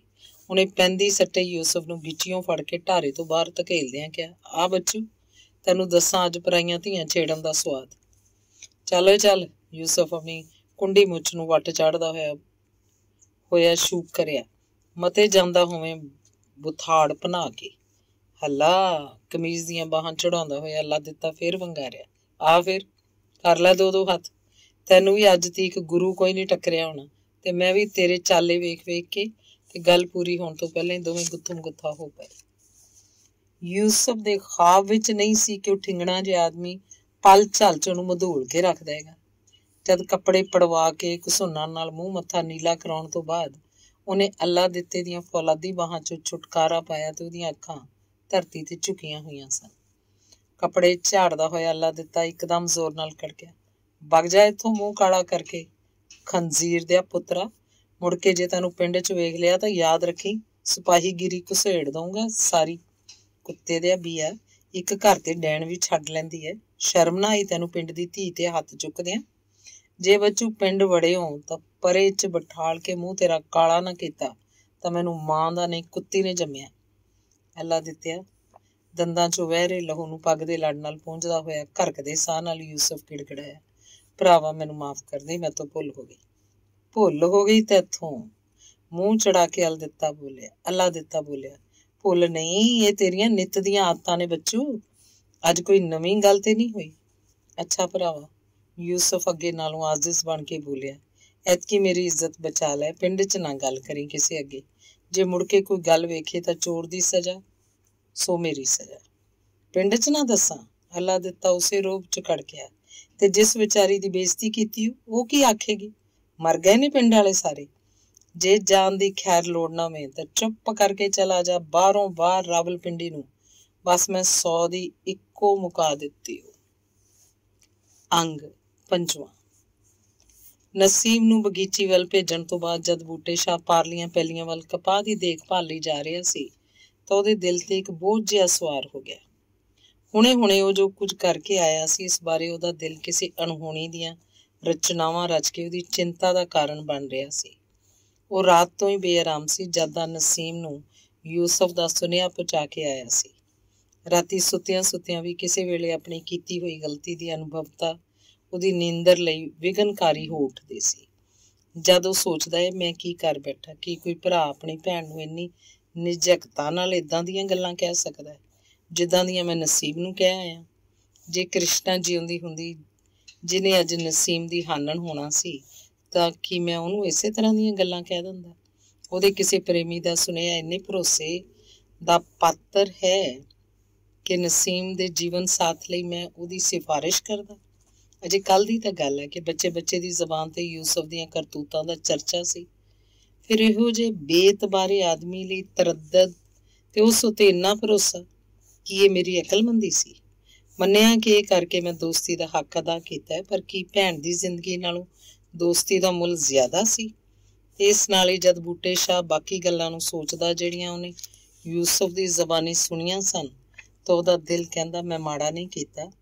ਮੈਂ ਸੱਚਮੁੱਚ ਹੀ ਨਸੀਮ ਯੂਸਫ ਨੂੰ ਪਿਆਰ ਕਰਦੀ ਹੈ। ਜੇ ਸੱਚਮੁੱਚ ਹੀ ਨਸੀਮ ਯੂਸਫ ਨੂੰ ਪਿਆਰ ਕਰਦੀ ਹੈ ਤਾਂ ਕਿਉਂ ਉਹਨਾਂ ਦੋਹਾਂ ਦਾ ਜੋੜ ਜੋੜਨ 'ਚ ਮਦਦ ਕੀਤੀ ਜਾਏ। ਅਕਸਰ ਕਿਤੇ ਨਾ ਕਿਤੇ ਤਾਂ ਨਸੀਮ ਨੂੰ ਵਿਆਹੁਣਾ ਹੀ ਹੈ। ਫਿਰ ਇਹ ਵੀ ਤਾਂ ਖਤਰਾ ਹੈ ਕਿ ਜੇ ਨਸੀਮ ਹੋਰਲ ਕਿਤੇ ਵਿਆਹੀ ਗਈ ਤਾਂ ਮੁੱਢਲੇ ਪਿਆਰ ਦੀ ਮੌਤ ਉਹਦੀ ਸਾਰੀ ਜ਼ਿੰਦਗੀ ਹੀ ਬੇਸਵਾਦ ਕਰ ਦੇ। ਰਾਤੀ ਸੁੱਤਾ ਸੁੱਤਾ ਵੀ ਉਹ ਕਿੰਨਾ ਚਿਰ ਇਹਨਾਂ ਹੀ ਸੋਚਾਂ 'ਚ ਗਲਤਾਨ ਰਿਹਾ ਸੀ। ਨਸੀਮ ਦੀ ਉਸ ਵੇਲੇ ਦੀ ਹਾਲਤ ਜਦ ਬੂਟੇ ਸ਼ਾਹ ਦੀਆਂ ਅੱਖਾਂ ਅੱਗੇ ਆਉਂਦੀ, ਜੋ ਸ਼ਾਮੀ ਯੂਸਫ ਦਾ ਜ਼ਿਕਰ ਛਿੜਦਿਆਂ ਹੀ ਉਹਨੇ ਤੱਕੀ ਸੀ, ਤਾਂ ਉਹਨੂੰ ਆਪਣੀ ਕਰਨੀ ਉੱਤੇ ਪਛਤਾਵੇ ਦੀ ਥਾਂ ਫਖਰ ਹੋਣ ਲੱਗਦਾ। ਪਰ ਪ੍ਰਭਾਤ ਹੁੰਦਿਆਂ ਤੱਕ ਉਹਦਾ ਰਾਤ ਵਾਲਾ ਖਿਆਲ ਉੱਕਾ ਹੀ ਅਦਲ ਬਦਲ ਹੋ ਗਿਆ। ਯੂਸਫ ਦਾ ਚਾਲ ਚੱਲਣ ਉਹਨੂੰ ਸ਼ੱਕੀ ਤੇ ਉਹਦਾ ਪਿਆਰ ਅਟਿਕਵਾਂ ਜਾਪਣ ਲੱਗਾ। ਜਦ ਰਾਵਲਪਿੰਡੀ 'ਚ ਕਰਾਏ ਹੋਏ ਉਹਦੇ ਵਿਆਹ ਦੀ ਘਟਨਾ ਉਹਦੇ ਸਾਹਮਣੇ ਆਈ, ਉਹ ਸੋਚਣ ਲੱਗਾ, ਜਿਹੜਾ ਯੂਸਫ ਇੱਕ ਵਾਰੀ ਆਪਣੇ ਮੁੱਢਲੇ ਪਿਆਰ ਨੂੰ ਕਿਸੇ ਬਾਜ਼ਾਰੀ ਤੀਵੀਂ ਦੇ ਝਾਂਸੇ 'ਚ ਆ ਕੇ ਤੋੜ ਸਕਦਾ ਹੈ, ਇਸ ਗੱਲ ਦੀ ਕੀ ਗਰੰਟੀ ਹੈ ਕਿ ਦੁਬਾਰਾ ਨਹੀਂ ਤੋੜੇਗਾ। ਤੇ ਛੇਕੜੇ ਉਹ ਫੈਸਲਾ ਕਰਕੇ ਮੂੰਹ ਹਨੇਰੇ ਘਰੋਂ ਨਿਕਲਿਆ ਕਿ ਨਸੀਮ ਪਾਸ ਜਾ ਕੇ ਉਹਨੂੰ ਵਰਜ ਦੇਵੇ। ਪਰ ਜਦ ਜੰਗਲ ਪਾਣੀ ਹੋ ਕੇ ਮੁੜਨ ਤੋਂ ਬਾਅਦ ਉਹਨੇ ਉਹਦੇ ਪਿੰਡ ਵੜਦਿਆਂ ਨਸੀਮ ਨੂੰ ਖੂਹ ਵੱਲ ਜਾਂਦਿਆਂ ਤੱਕਿਆ ਤਾਂ ਇੱਕ ਵਾਰੀ ਫੇਰ ਉਹਦਾ ਖਿਆਲ ਬਦਲ ਗਿਆ। ਉਹ ਸੋਚਣ ਲੱਗਾ, ਨਸੀਮ ਜਦ ਆਪਣੇ ਆਪ ਹੀ ਯੂਸਫ ਨੂੰ ਮਿਲਣ ਜਾ ਰਹੀ ਹੈ ਤਾਂ ਯਕੀਨਨ ਇਹਦਾ ਦਿਲ ਆਪਣੇ ਪ੍ਰੇਮੀ ਲਈ ਬੇਕਰਾਰ ਹੈ। ਸੋ ਹੋੜਨ ਹਟਕਣ ਦੀ ਥਾਂ ਉਹ ਨਸੀਮ ਨੂੰ ਖੂਹ ਤੱਕ ਪਹੁੰਚਾਉਣ ਲਈ ਉਹਦੇ ਨਾਲ ਹੋ ਤੁਰਿਆ। ਯੂਸਫ ਬੇਸ਼ੱਕ ਉਹਦੇ ਬਹੁਤੇ ਭਰੋਸੇਯੋਗ ਨਹੀਂ ਸੀ ਜਾਪਦਾ, ਪਰ ਨਸੀਮ ਉੱਤੇ ਤੇ ਨਸੀਮ ਦੇ ਉੱਚੇ ਚਰਿੱਤਰ ਉੱਤੇ ਬੂਟੇ ਸ਼ਾਹ ਨੂੰ ਭਰੋਸਾ ਸੀ, ਜਿਸ ਕਰਕੇ ਉਹਨੇ ਕੋਈ ਹਰਜ਼ ਇਸ ਵਿੱਚ ਨਾ ਸਮਝਿਆ ਜੇ ਦੋਹਾਂ ਦਾ ਇੱਕ ਵਾਰੀ ਮੇਲ ਹੋ ਜਾਏ। ਇਸੇ ਖਿਆਲ ਨੂੰ ਲੈ ਕੇ ਉਹਨੇ ਨਸੀਮ ਨੂੰ ਬਗੀਚੀ ਤੱਕ ਪਹੁੰਚਾ ਦਿੱਤਾ। ਪਰ ਇਸ ਸਾਰੇ ਫੈਸਲੇ ਦੇ ਬਾਵਜੂਦ ਉਹਦਾ ਮਨ ਛੇਕੜ ਤੀਕ ਭਾਰਾ ਭਾਰਾ ਹੀ ਰਿਹਾ। ਪਹਿਲੀ ਬੰਨੇ ਤੋਂ ਹੋ ਕੇ ਜਦ ਬੂਟੇ ਸ਼ਾਹ ਮੁੜਿਆ ਤਾਂ ਚਿੰਤੇ ਉਹਦੀਆਂ ਲੱਤਾਂ ਉਹਨੂੰ ਬਗੀਚੀ ਵੱਲ ਲੈ ਤੁਰੀਆਂ। ਉਹਦਾ ਦਿਲ ਕਹਿੰਦਾ ਸੀ ਕਿ ਹੁਣ ਤੀਕ ਕਦੇ ਵੀ ਨਸੀਮ ਘਰ ਚਲੀ ਗਈ ਹੋਏਗੀ, ਕਿਉਂਕਿ ਪਹਿਲੀਆਂ 'ਚ ਫਿਰਦਿਆਂ ਫਿਰਾਉਂਦਿਆਂ ਬੂਟੇ ਸ਼ਾਹ ਨੇ 2-2.5 ਘੰਟੇ ਬਿਤਾ ਦਿੱਤੇ ਸਨ। ਉੱਧਰ ਹੀ ਤੁਰਿਆ ਗਿਆ। ਢਾਰਾ ਸਖਣਾ ਸੀ। ਅੰਦਰ ਵੜਦਿਆਂ ਹੀ ਜਿਸ ਚੀਜ਼ ਤੇ ਉਹਦੀ ਪਹਿਲੀ ਨਜ਼ਰ ਪਈ, ਉਹਨੇ ਬੂਟੇ ਸ਼ਾਹ ਦਾ ਲੱਕ ਹੀ ਤੋੜ ਕੇ ਰੱਖ ਦਿੱਤਾ। ਉਹ ਸਾਹ ਰੋਕ ਕੇ ਹੇਠਾਂ ਝੁਕਿਆ। ਕੱਚ ਦੀਆਂ ਵੰਗਾਂ ਦੇ ਸ਼ਰਬਤੀ ਰੰਗੇ ਕੁਝ ਟੋਟੇ ਜਿਹੜੇ ਭੁੰਜੇ ਖਿਲਰੇ ਪਏ ਸਨ, ਉਹਨੇ ਇਕੱਠੇ ਕਰਕੇ ਮੁੱਠ 'ਚ ਘੁੱਟ ਲਏ। ਉਹਦਾ ਸਾਹ ਨਾਲ ਸਾਹ ਰਲਣਾ ਔਖਾ ਹੋ ਗਿਆ ਤੇ ਵਾਪਰ ਚੁੱਕੀ ਕਿਸੇ ਭਿਆਨਕ ਘਟਨਾ ਦੇ ਯਕੀਨ ਨੇ ਉਹਦੇ ਸੋਤਰ ਸੁਕਾ ਦਿੱਤੇ। ਉਹਦੀਆਂ ਲੱਤਾਂ ਕੰਬ ਤੇ ਦਿਲ ਧੜਕ ਰਿਹਾ ਸੀ। ਉਹਦੀਆਂ ਅੱਖਾਂ 'ਚ ਮੌਤ ਵਰਗੀ ਭਿਆਨਕਤਾ ਛਾਈ ਹੋਈ ਸੀ। ਇੱਕੋ ਸਾਹ ਤੇ ਜਿੰਨੀ ਵੀ ਜਲਦੀ ਲੱਤਾਂ ਉਹਨੂੰ ਲਿਜਾ ਸਕੀਆਂ, ਉਹ ਪਿੰਡ ਵੱਲ ਭੱਜਿਆ। ਪਿੰਡ ਵੜਦਿਆਂ ਹੀ ਬੂਟੇ ਸ਼ਾਹ ਨੇ ਜੋ ਕੁਝ ਸੁਣਿਆ, ਸੁਣਦਿਆਂ ਹੀ ਉਹ ਚੱਕਰ ਖਾ ਕੇ ਰਹਿ ਗਿਆ। ਯੂਸਫ ਨੇ ਨਸੀਮ ਨੂੰ ਛੇੜਿਆ। ਉਹਦੀਆਂ ਅੱਖਾਂ ਪਥਰਾ ਗਈਆਂ। ਉਹਦੀਆਂ ਲੱਤਾਂ ਨਾਲ ਜਿਵੇਂ ਕਿਸੇ ਨੇ ਚੱਕੀ ਦੇ 2 ਭਾਰੇ ਪੁੜ ਬੰਨ੍ਹ ਦਿੱਤੇ ਹੋਣ। ਰਸਤੇ 'ਚ ਉਹਨੂੰ ਰੱਬ ਸਬੱਬੀ ਅੱਲਾ ਦਿੱਤਾ ਮਿਲ ਪਿਆ, ਜਿਹਨੇ ਦਰਦ ਭਰੇ ਵਾਕਾਂ 'ਚ ਉਹਨੂੰ ਅੱਖੀਂ ਡਿੱਠਾ ਸਾਰਾ ਹਾਲ ਸੁਣਾਇਆ ਤੇ ਨਾਲ ਹੀ ਜਿਹਨੇ ਇਹ ਵੀ ਦੱਸਿਆ ਕਿ ਯੂਸਫ ਪਿੰਡ 'ਚ ਨਹੀਂ ਆਇਆ, ਨਾ ਹੀ ਸ਼ਾਇਦ ਆਏਗਾ, ਤੇ ਇਹ ਕਿ ਪਿੰਡ ਦੇ ਕੁਝ ਮਨ ਚਲੇ ਗੱਭਰੂ ਉਹਦੇ ਮਗਰ ਡਾਂਗਾ ਧੋਈ ਫਿਰ ਰਹੇ ਹਨ। ਅੱਲਾ ਦਿੱਤੇ ਦੀਆਂ ਗੱਲਾਂ ਸੁਣ ਕੇ ਬੂਟੇ ਸ਼ਾਹ ਨੂੰ ਇੱਕ ਤਰ੍ਹਾਂ ਦੀ ਤਸੱਲੀ ਹੋਈ ਕਿ ਮਾਮਲਾ ਕਿਸੇ ਖਤਰਨਾਕ ਸ਼ਕਲ ਤੀਕ ਨਹੀਂ ਪੁੱਜਾ, ਕੇਵਲ ਹੱਥੋਂ ਪਾਈ ਤੱਕ ਹੀ ਨੌਬਤ ਆਈ ਸੀ। ਅੱਲਾ ਦਿੱਤੇ ਦਾ, ਜਿਹਨੇ ਉਹਦੀ ਧਰਮ ਭੈਣ ਦੀ ਇੱਜ਼ਤ ਬਚਾਈ ਸੀ, ਹਿਰਦੇ ਤੋਂ ਧੰਨਵਾਦ ਕਰਦਾ ਤੇ ਉਹਨੂੰ 100-100 ਅਸੀਸਾਂ ਦਿੰਦਾ ਹੋਇਆ ਉਹ ਘਰ ਤੁਰ ਪਿਆ। ਬੂਟੇ ਸ਼ਾਹ ਲਈ ਸਦਮਾ ਕੁਝ ਘੱਟ ਨਹੀਂ ਸੀ, ਪਰ ਇਦੋਂ ਵੀ ਵੱਡਾ ਡਰ ਜਿਹੜਾ ਉਹਦੇ ਦਿਲ ਨੂੰ ਖਾ ਰਿਹਾ ਸੀ, ਉਹ ਸੀ ਆਪਣੇ ਪਿਓ ਬਾਰੇ। ਨਸੀਮ ਦੀ ਬੇਹੁਰਮਤੀ ਦਾ ਹਾਲ ਸੁਣ ਕੇ ਉਸ ਵਿਚਾਰੇ ਦਾ ਕੀ ਹਾਲ ਹੋਏਗਾ। ਇਸੇ ਕਰਕੇ ਉਹ ਨਸੀਮ ਦੇ ਘਰ ਜਾਣ ਤੋਂ ਵੀ ਪਹਿਲਾਂ ਆਪਣੇ ਘਰ ਪੁੱਜਾ। ਹਵੇਲੀ ਅੰਦਰ ਜਦ ਉਹਨੇ ਪੈਰ ਧਰਿਆ ਤਾਂ ਪਿੰਡ ਦੇ ਕੁਝ ਮੁਖੀਆਂ ਨੂੰ ਉਹਨੇ ਬਾਬੇ ਦੀ ਉਡੀਕ 'ਚ ਬੈਠੇ ਤੱਕਿਆ, ਜਿਨ੍ਹਾਂ ਦੀ ਗਿਣਤੀ ਹੌਲੀ-ਹੌਲੀ ਵੱਧ ਰਹੀ ਸੀ।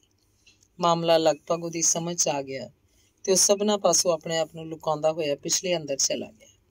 ਇਹ ਤੋਂ ਕੁਝ ਚਿਰ ਬਾਅਦ ਉਹਨੇ ਆਪਣੇ ਬਾਪ ਨੂੰ ਅੰਦਰ ਆਉਂਦਿਆਂ ਤੱਕਿਆ, ਜਿਹੜਾ ਸਵੇਰ ਤੋਂ ਹੀ ਕਿਸੇ ਮਰੀਜ਼ ਨੂੰ ਵੇਖਣ ਗਿਆ ਹੋਇਆ ਸੀ। ਅਜੇ ਥੋੜਾ ਹੀ ਚਿਰ ਬੂਟੇ ਸ਼ਾਹ ਨੂੰ ਆਇਆ ਹੋਇਆ ਸੀ ਕਿ ਬਾਹਰੋਂ ਇੱਕ ਕੜਕਵੀਂ ਆਵਾਜ਼ ਉਹਨੂੰ ਸੁਣਾਈ ਦਿੱਤੀ। ਬੂਟਿਆ, ਓਏ ਬੂਟਿਆ। ਆਵਾਜ਼ ਉਸ ਬਾਪੂ ਦੀ ਸੀ, ਪਰ ਏਡੇ ਸਖਤ ਲਹਿਜੇ ਵਿੱਚ ਤਾਂ ਉਹ ਉਹਨੇ ਆਪਣੇ ਸ਼ਾਂਤ ਪੁੰਜ ਪਿਓ ਨੂੰ ਇਹ ਤੋਂ ਪਹਿਲਾਂ ਕਦੀ ਬੋਲਦਿਆਂ ਨਹੀਂ ਸੀ ਸੁਣਿਆ। ਅਚਿੰਤੇ ਉਹਦਾ ਸਰੀਰ ਕੰਬ ਉੱਠਿਆ। ਆਇਆ ਬਾਪੂ ਜੀ ਕਹਿਣ ਤੋਂ ਬਾਅਦ ਜਦੋਂ ਪਰੇ 'ਚ ਪਹੁੰਚਿਆ ਤਾਂ ਪਿਓ ਦੇ ਚਿਹਰੇ ਤੇ ਨਜ਼ਰ ਪੈਂਦੇ ਹੀ ਉਹਦਾ ਸਾਹ ਸੱਤ ਜਵਾਬ ਦੇ ਗਿਆ। ਭਾਨੇ ਸ਼ਾਹ ਦੀਆਂ ਅੱਖਾਂ ਅੰਗਿਆਰ ਵਰਾ ਰਹੀਆਂ ਸਨ ਤੇ ਉਹਦੇ ਹੋਠ ਇੰਨੇ ਜ਼ੋਰ ਦੀ ਕੰਬ ਰਹੇ ਸਨ ਕਿ ਉਹਦੀ ਦਾੜੀ ਤੱਕ ਹਿਲਦੀ ਨਜ਼ਰ ਪਈ ਆਉਂਦੀ ਸੀ। ਜਿਉਂ ਹੀ ਪੁੱਤਰ ਨੂੰ ਬਾਬੇ ਭਾਨੇ ਨੇ ਆਪਣੀ ਬੈਠਕ ਦੇ ਮੋਟੇ ਸ਼ੀਸ਼ਿਆਂ 'ਚੋਂ ਤੱਕਿਆ ਕਿ ਉਹਦੇ ਹੱਥ ਵਾਲੀ ਸੋਟੀ ਜਿਹੜੀ ਹੱਥ ਸਮੇਤ ਕੰਬ ਰਹੀ ਸੀ, ਕਾੜ ਕਰਦੀ ਬੂਟੇ ਸ਼ਾਹ ਦੀ ਪਿੱਠ 'ਚ ਜਾ ਵੱਜੀ। ਸੱਟ ਨਾਲ ਬੂਟੇ ਸ਼ਾਹ ਦਾ ਲੱਕ ਡਾਟ ਵਾਂਗ ਲਿਫ ਗਿਆ। ਬਾਬੇ ਨੇ ਦੂਜੀ ਵੇਰਾਂ ਸੋਟੀ ਉਲਾਰੀ ਸੀ ਕਿ ਕੋਲ ਬੈਠਿਆਂ ਵਿੱਚੋਂ ਕਈਆਂ ਨੇ ਉੱਠ ਕੇ ਸੋਟੀ ਸਮੇਤ ਬਾਬੇ ਨੂੰ ਬਾਹਾਂ 'ਚ ਜਕੜ ਲਿਆ। ਤੇਰਾ ਕੱਖ ਨਾ ਰਹੇ ਬੁਰਛਿਆ। ਬਾਬਾ ਉਵੇਂ ਕਈ ਬਾਹਾਂ ਵਿੱਚ ਜਕੜਿਆ ਹੋਇਆ ਸ਼ੇਰ ਵਾਂਗ ਭਬਕਿਆ। ਲੱਗਾ ਬੁੱਢੇ ਬਾਰੇ ਮੇਰੇ ਧੌਲਿਆਂ 'ਚ ਘੱਟਾ ਪਾਵਣ। ਸੱਚ ਦੱਸ, ਕਿੱਥੇ ਲੈ ਕੇ ਗਿਆ ਸੀ ਵੱਡੇ ਵੇਲੇ ਕੁੜੀ ਨੂੰ? ਕਈ ਹੋਰਨਾਂ ਨੇ ਬੂਟੇ ਸ਼ਾਹ ਨੂੰ ਸੰਭਾਲ ਕੇ ਆਪਣੇ ਲਾਗੇ ਬਿਠਾ ਲਿਆ ਤੇ ਉਹਦੇ ਲੱਕ ਦੀ ਚੋਟ ਵਾਲੀ ਥਾਂ ਨੂੰ ਦਬਾ ਘੁੱਟਣ ਲੱਗੇ। ਬੂਟੇ ਸ਼ਾਹ ਦਾ ਸਿਰ ਚਕਰਾ ਗਿਆ, ਕੁਝ ਸੱਟ ਦੀ ਪੀੜ ਨਾਲ ਤੇ ਕੁਝ ਸ਼ਰਮਿੰਦਗੀ ਕਰਕੇ। ਕਮਰੇ ਦੀਆਂ ਕੰਧਾਂ ਉਹਦੇ ਸਿਰ ਦੁਆਲੇ ਭੌਂ ਰਹੀਆਂ ਸਨ। ਉੱਠ ਕੇ ਉੱਥੇ ਖੜਾ ਹੋ, ਜੁੱਤੀਆਂ 'ਚ। ਬਾਬੇ ਦੀ ਦੂਜੀ ਲਲਕਾਰ ਆਈ ਤੇ ਬੂਟੇ ਸ਼ਾਹ ਕਠਪੁਤਲੀ ਵਾਂਗ ਆਪਣੀ ਥਾਂ ਤੋਂ ਉੱਠ ਕੇ ਜੁੱਤੀਆਂ 'ਚ ਜਾ ਖੜੋਤਾ। ਸੀਮਾ ਨੂੰ ਤੂੰ ਲੈ ਕੇ ਗਿਆ ਸੈਖੂ ਤੇ? ਗੁੱਸੇ ਨਾਲ ਬਾਬੇ ਨੇ ਹੋਠ ਚੱਬਦਿਆਂ ਉਹਨੂੰ ਪੁੱਛਿਆ। ਕੋਈ ਨਹੀਂ ਬਾਬਾ ਜੀ, ਚੌਧਰੀ ਫਜ਼ਲ ਕਰੀਮ ਨੇ ਬਾਬੇ ਦਾ ਮੋਢਾ ਦਬਾਉਂਦਿਆਂ ਕਿਹਾ। ਏਡੀ ਸਖਤੀ ਨਾ ਕਰੋ। ਸਖਤੀ? ਸਿਰ ਨੂੰ ਇੱਧਰ ਉੱਧਰ ਹਿਲਾਉਂਦਿਆਂ ਬਾਬਾ ਕੜਕਿਆ। ਚੌਧਰੀ ਤੂੰ ਅੰਨ ਸਖਤੀ ਨਾ ਕਰਾਂ, ਇਸ ਮੈਨੂੰ ਕਿਤੇ ਬਹਿਣ ਜੋਗਾ ਛੱਡਿਆ? ਇੰਨੀ ਉਮਰ ਹੋਈ ਸੂ ਕਦੀ ਕਿਸੇ ਨੂੰ ਦਿਸਿਆ ਨਹੀਂ ਸੀ ਕਿ ਕਿੰਨੇ ਦੰਦ ਨੇ ਇਹਦੇ ਮੂੰਹ 'ਚ। ਜਿੱਥੇ ਕਿਤੇ ਵੀ ਗੱਲ ਚੱਲੇ ਤਾਂ ਮੈਂ ਆਖਿਆ ਕਰਾਂ ਮੇਰੇ ਪੁੱਤਰ ਵਰਗਾ ਪੁੱਤਰ ਸਰਬੱਤ ਦੇ ਘਰ ਹੋਵੇ। ਕਿਸੇ ਨੂੰ ਪਤਾ ਤੱਕ ਨਹੀਂ ਸੀ ਲੱਗਦਾ ਜੋ ਕਿਹੜੇ ਰਾਹੋਂ ਆਉਂਦਾ ਕਿਹੜੇ ਰਾਹੋਂ ਜਾਂਦਾ। ਹੁਣ ਲੱਗਾ ਏ ਪੜੋਪੀਆਂ 'ਚ ਸਿਰ ਪੈਰ ਪਾਉਣ ਤੇ ਫਿਰ ਪੁੱਤਰ ਵੱਲ ਤੱਕ ਕੇ ਗੁਰਾਇਆ। ਨਾ ਹੁੰਦੇ ਹੋ ਰੱਬ ਕਰਕੇ ਤੂੰ ਉਹ ਪੁੱਤਰਾ। ਜੇ ਮੈਨੂੰ ਇਹਨਾਂ ਗੱਲਾਂ ਦਾ ਪਤਾ ਹੁੰਦਾ ਤਾਂ ਮੈਂ ਤੈਨੂੰ ਜੰਮਦੇ ਨੂੰ ਹੀ ਕਿਉਂ ਨਾ ਜ਼ਹਿਰ ਚਟਾ ਦਿੰਦਾ। ਬੇਗੈਰਤਾ, ਭਲੀ ਚਾਹੁੰਦਾ ਹੈ ਤਾਂ ਨਿਕਲ ਜਾ ਇਸ ਘਰੋਂ ਹੁਣੇ, ਇਸੇ ਵੇਲੇ, ਨਹੀਂ ਤਾਂ ਮੈਨੂੰ ਜਾ ਕੇ ਤੋਲਾ ਸੰਖੀਆਂ ਲਿਆ ਦੇ। ਬੂਟੇ ਸ਼ਾਹ ਦਾ ਗਲਾ ਮਿਲਦਾ ਜਾਂਦਾ ਸੀ। ਉਹਨੇ ਬੜੀ ਕੋਸ਼ਿਸ਼ ਕੀਤੀ ਪਰ ਗੱਲ ਉਹਦੇ ਮੂੰਹੋਂ ਨਿਕਲ ਨਾ ਸਕੀ। ਛੇਕੜ ਸਾਰਾ ਜ਼ੋਰ ਲਾ ਕੇ ਪਾਟੇ ਹੋਏ ਬਾਂਸ ਉੱਤੇ ਆਰੀ ਚੱਲਣ ਵਰਗੀ ਆਵਾਜ਼ 'ਚੋਂ ਬੋਲਿਆ, ਬਾਪੂ ਜੀ ਮੈਥੋਂ ਭੁੱਲ ਹੋ ਗਈ ਏ, ਪਰ ਮੇਰੀ ਨੀਤ 'ਚ ਕੋਈ ਬੁਰਾਈ ਨਹੀਂ ਸੀ। ਉਹ ਤੇਰੀ ਨੀਤ 'ਚ ਬੁਰਾਈ ਨਹੀਂ ਸੀ? ਬਾਬੇ ਨੇ ਮੂੰਹ ਵਿਗਾੜ ਕੇ ਕਹਿਣਾ ਸ਼ੁਰੂ ਕੀਤਾ। ਕਾਹਨੂੰ ਬੁਰਾਈ ਹੋਣੀ ਸੀ ਤੇਰੀ ਨੀਤ 'ਚ?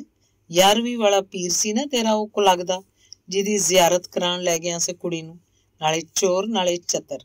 ਤੇ ਬੋਲਦਿਆਂ ਬੋਲਦਿਆਂ ਬਾਬੇ ਦੇ ਹੋਠਾਂ ਦੇ ਦੋਹਾਂ ਕੋਨਿਆਂ ਉੱਤੇ ਮਾੜੀ ਮਾੜੀ ਝੱਗ ਆ ਗਈ। ਬੋਲ, ਕਿਉਂ ਲੈ ਕੇ ਗਿਆ ਸੀ ਉਹਨੂੰ? ਪੁੱਤਰ ਦੀ ਖਾਮੋਸ਼ੀ ਤੋਂ ਹੋਰ ਵੀ ਕ੍ਰਿੱਝ ਕੇ ਬਾਬੇ ਨੇ ਉਹਨੂੰ ਪੁੱਛਿਆ, ਪਰ ਜਦ ਫੇਰ ਵੀ ਬੂਟੇ ਸ਼ਾਹ ਟਸ ਤੋਂ ਮਸ ਨਾ ਹੋਇਆ ਤਾਂ ਇੱਕ ਵਾਰੀ ਫੇਰ ਚੌਧਰੀ ਹੱਥੋਂ ਆਪਣੀ ਸੋਟੀ ਖੋਹਣ ਦੀ ਕੋਸ਼ਿਸ਼ ਕਰਦਾ ਹੋਇਆ ਕਲਪਿਆ। ਸੱਪ ਕਿਉਂ ਸੁੰਘ ਗਿਆ ਈ? ਮੈਂ ਕੀ ਪੁੱਛਣਾ ਪਿਆ ਵਾਂ ਤੇਰੇ ਕੋਲੋਂ? ਬਾਪੂ ਜੀ, ਆਪਣੇ ਸੁੱਖ ਦੇ ਹੋਠਾਂ ਤੇ ਜੀਭ ਫੇਰਦਾ ਹੋਇਆ ਬੂਟੇ ਸ਼ਾਹ ਉੱਥੇ ਜੁੱਤੀਆਂ 'ਚ ਖੜਾ ਖੜਾ ਬੋਲਿਆ। ਸਭ ਕੁਝ ਦੱਸ ਦੇਣਾ ਵਾਂ ਬਾਪੂ ਜੀ। ਸਾਰਾ ਕੁਝ ਸੁਣ ਕੇ ਵੀ ਜੇ ਤੁਸੀਂ ਮੈਨੂੰ ਕਸੂਰਵਾਰ ਸਮਝਿਆ ਤਾਂ ਮੈਂ ਤੁਹਾਡੇ ਤੇ ਇਹਨਾਂ ਪੈਂਚਾਂ ਦੇ ਸਾਹਮਣੇ ਮੂੰਹ ਕਾਲਾ ਕਰਕੇ ਖੋਤੇ ਤੇ ਚੜ੍ਹ ਕੇ ਪਿੰਡੋਂ ਨਿਕਲ ਜਾਵਾਂਗਾ। ਨਾ ਨਾ ਬਰਖੁਰਦਾਰ ਇੰਜ ਨਾ ਆਖ। ਕਹਿੰਦਿਆਂ ਹੋਇਆਂ ਚੌਧਰੀ ਨੇ ਉੱਠ ਕੇ ਉਹਨੂੰ ਜੁੱਤੀਆਂ ਵਾਲੇ ਥਾਂ ਤੋਂ ਖਿੱਚ ਕੇ ਆਪਣੇ ਪਾਸੇ ਲਿਆਉਣ ਦੀ ਕਾਫੀ ਕੋਸ਼ਿਸ਼ ਕੀਤੀ, ਪਰ ਉਹ ਕਹਿੰਦਾ ਹੋਇਆ ਉੱਥੇ ਹੀ ਅੜਿਆ ਰਿਹਾ। ਨਾ ਚਾਚਾ ਜੀ, ਜਦ ਤੱਕ ਬਾਪੂ ਹੁਣੇ ਨਹੀਂ ਆਖਣਗੇ ਇੱਥੇ ਹੀ ਖੜਾਵਾਂਗਾ। ਬੈਠ ਜਾ। ਇੱਕ ਕੜਾਕੇ ਭਰੀ ਆਵਾਜ਼ ਉਹਨੂੰ ਬੁੱਢੇ ਦੇ ਥਰਕ ਦੇ ਬੁੱਲਾਂ 'ਚੋਂ ਸੁਣਾਈ ਦਿੱਤੀ। ਬੂਟੇ ਸ਼ਾਹ ਆਪਣਾ ਥਾਂ ਛੱਡ ਕੇ ਚੌਧਰੀ ਦੇ ਗੋਡੇ ਕੋਲ ਆ ਬੈਠਾ। ਉਹ ਅਜੇ ਮੱਸਾਂ ਨਿਚਲਾ ਹੋ ਕੇ ਬੈਠਾ ਹੀ ਸੀ ਕਿ ਬਾਬੇ ਦਾ ਹੱਥ ਫਿਰ ਸੋਟੀ ਤੇ ਜਾ ਟਿਕਿਆ। ਜਿਹਨੂੰ ਵੇਖਦਿਆਂ ਹੀ ਚੌਧਰੀ ਨੇ ਉਹਦੀ ਬਾਂਹ ਫੜ ਲਈ। ਬਸ ਬਾਬਾ ਜੀ, ਅੱਗੇ ਤੁਹਾਡਾ ਲਿਹਾਜ਼ ਕੀਤਾ ਜੀ, ਹੁਣ ਨਾ ਸੋਟੀ ਸਾਟੀ ਫੜਨੀ। ਨਹੀਂ, ਮੈਂ ਕੁਝ ਨਹੀਂ ਕਹਿੰਦਾ, ਆਖਦਾ ਹੋਇਆ ਬਾਬਾ ਉਸੇ ਤਰ੍ਹਾਂ ਕੰਬਦੇ ਹੱਥ ਨਾਲ ਸੋਟੀ ਫੜ ਕੇ ਆਪਣੀ ਥਾਂ ਤੋਂ ਉੱਠਿਆ ਤੇ ਸਭਨਾਂ ਨੇ ਡਿੱਠਾ ਬਿਨਾਂ ਕਿਸੇ ਨੂੰ ਕੁਝ ਕਿਹਾ ਸੁਣਿਆ ਉਹ ਪਿਛਲੇ ਬੂਹੇ ਅੰਦਰ ਲੰਘ ਗਿਆ। ਕਿੱਧਰ ਜਾ ਰਿਹਾ ਇਹ ਪੁੱਛਣ ਦਾ ਕਿਸੇ ਨੂੰ ਵੀ ਹੀਆ ਨਾ ਪਿਆ। ਥੋੜੀ ਦੇਰ ਬਾਅਦ ਫਿਰ ਸੋਟੀ ਦਾ ਖੜਾਕ ਸੁਣਾਈ ਦਿੱਤਾ। ਸੱਜੇ ਹੱਥ 'ਚ ਮੈਲੀ ਰੱਸੀ ਦੇ ਬੁੱਗਣੇ ਵਾਲੀ ਇੱਕ ਗੜਵੀ ਲਟਕਾਈ ਬਾਬਾ ਇੱਧਰੇ ਤੁਰਿਆ ਆ ਰਿਹਾ ਸੀ। ਗੜਵੀ ਦਾ ਮੂੰਹ ਟੀਨ ਦੇ ਪੱਤਰੇ ਤੇ ਲਾਖ ਨਾਲ ਬੰਦ ਕੀਤਾ ਹੋਇਆ ਸੀ। ਪਰੇ ਚਾਉਂਦਿਆਂ ਹੀ ਬੁੱਗਣੇ ਹੇਠ ਲਮਕਦੀ ਹੋਈ ਗੜਵੀ ਨੂੰ ਬਾਬੇ ਨੇ ਬੂਟੇ ਸ਼ਾਹ ਦੇ ਸਿਰ ਤੇ ਟਿਕਾਉਂਦਿਆਂ ਹੋਇਆਂ ਲਲਕਾਰਿਆ। ਬੂਟਿਆ, ਇਹ ਕੀ ਹੈ ਤੇਰੇ ਸਿਰ ਤੇ? ਗੰਗਾ ਜਲੀ ਬਾਪੂ ਜੀ। इसे गंगा जली दी सौं खा के आ कि जो कुछ कहांगा सच्चे सच कहांगा। गंगा जली दी ते नाल तुहाडे चरनां दी सौं खा के कहना बापू जी, जो कुछ कहांगा सच्चो सच कहांगा। ते बोलदियां बोलदियां बूटे शाह ने सज्जे हत्थ नाल बाबे दा पैर छू लिया। गड़वी ਉਹਦੇ सिर तो हटा के बाबे ने कंध नाल लगी हुई किल्ली नाल टंग दित्ती ते आप मुड़ अपनी थां ते आ बैठा। बूटे शाह ने अपने जुर्म की कैफियत इस तरह देनी शुरू की। सारा पिंड जानता है कि यूसुफ नाल मेरी पग वट्टी हुई है। उमरों भावें वो मेरे नालों काफ़ी छोटा है, फिर भी साडी दोवां दी दोस्ती मुढ़ तो ही चली आई है, जिस करके मुहब्बत साडी दिनों दिन पक्की हुंदी गई। इधर नसीम नाल भी उहानू पता है मेरियां सकियां भैणां वाला प्यार है। कृष्णा भैन जदों दी मोई है उदों तो तां मैनू इहो जापन लग पिया कि परमात्मा ने साडे कोलों कृष्णा लैके ਉਹਦੇ बदले नसीम भेज दित्ती है सानू। ਜਦੋਂ नसीम ते चाची सुगरा इस साडे वाले घर च नहीं सन आईयां, अपने पुराने मकान च रहिंदियां सन। यूसुफ होरी भी उन्हां दे गुआंढी रहिंदे सन। नसीम ते यूसुफ 3-4 सालां दा फर्क पा के हाणी सन। निक्के हुंदियां ही दोहां दा हित प्यार सी, इकट्ठे खेडदे रहे। छेकड़ मैनू पता लगा कि दोवें एक दूजे नू चाहुंदे सन। मैं झूठ नहीं कहांगा तुहाडे सामने, यूसुफ नाल मेरा प्यार अजे भी घट नहीं, पर मैनू ਉਹਦੀਆਂ आदतां पसंद नहीं सन। जिन्ना चिर ਉਹ ਪਿੰਡ 'ਚ ਰਿਹਾ ਕੋਈ ਨਾ ਕੋਈ ਪੁੱਤਰ ਹੀ ਖੜਾ ਕੀਤੀ ਰੱਖਿਆ ਉਹਨੇ। ਛੇਕੜ ਜਦ ਮਾਮੇ ਆਪਣੇ ਨਾਲੋਂ ਰਾਵਲਪਿੰਡੀ ਚਲਾ ਗਿਆ ਤਾਂ ਮੇਰੇ ਦਿਲ ਨੂੰ ਖੁਸ਼ੀ ਹੋਈ, ਭਾਵੇਂ ਉਹਦੀ ਜੁਦਾਈ ਨੇ ਮੈਨੂੰ ਔਖਿਆਂ ਵੀ ਬਥੇਰਾ ਕੀਤਾ।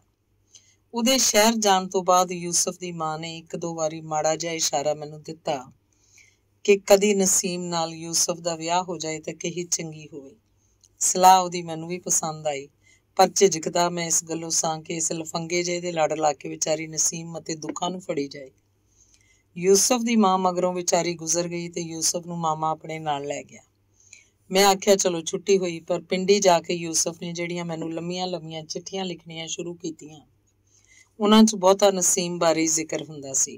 उहने इत्थों तक भी मैनूं लिख दित्ता कि जे नसीम वल्लों उहनूं मायूसी होई तां ओह जिउंदा नहीं रह सकेगा।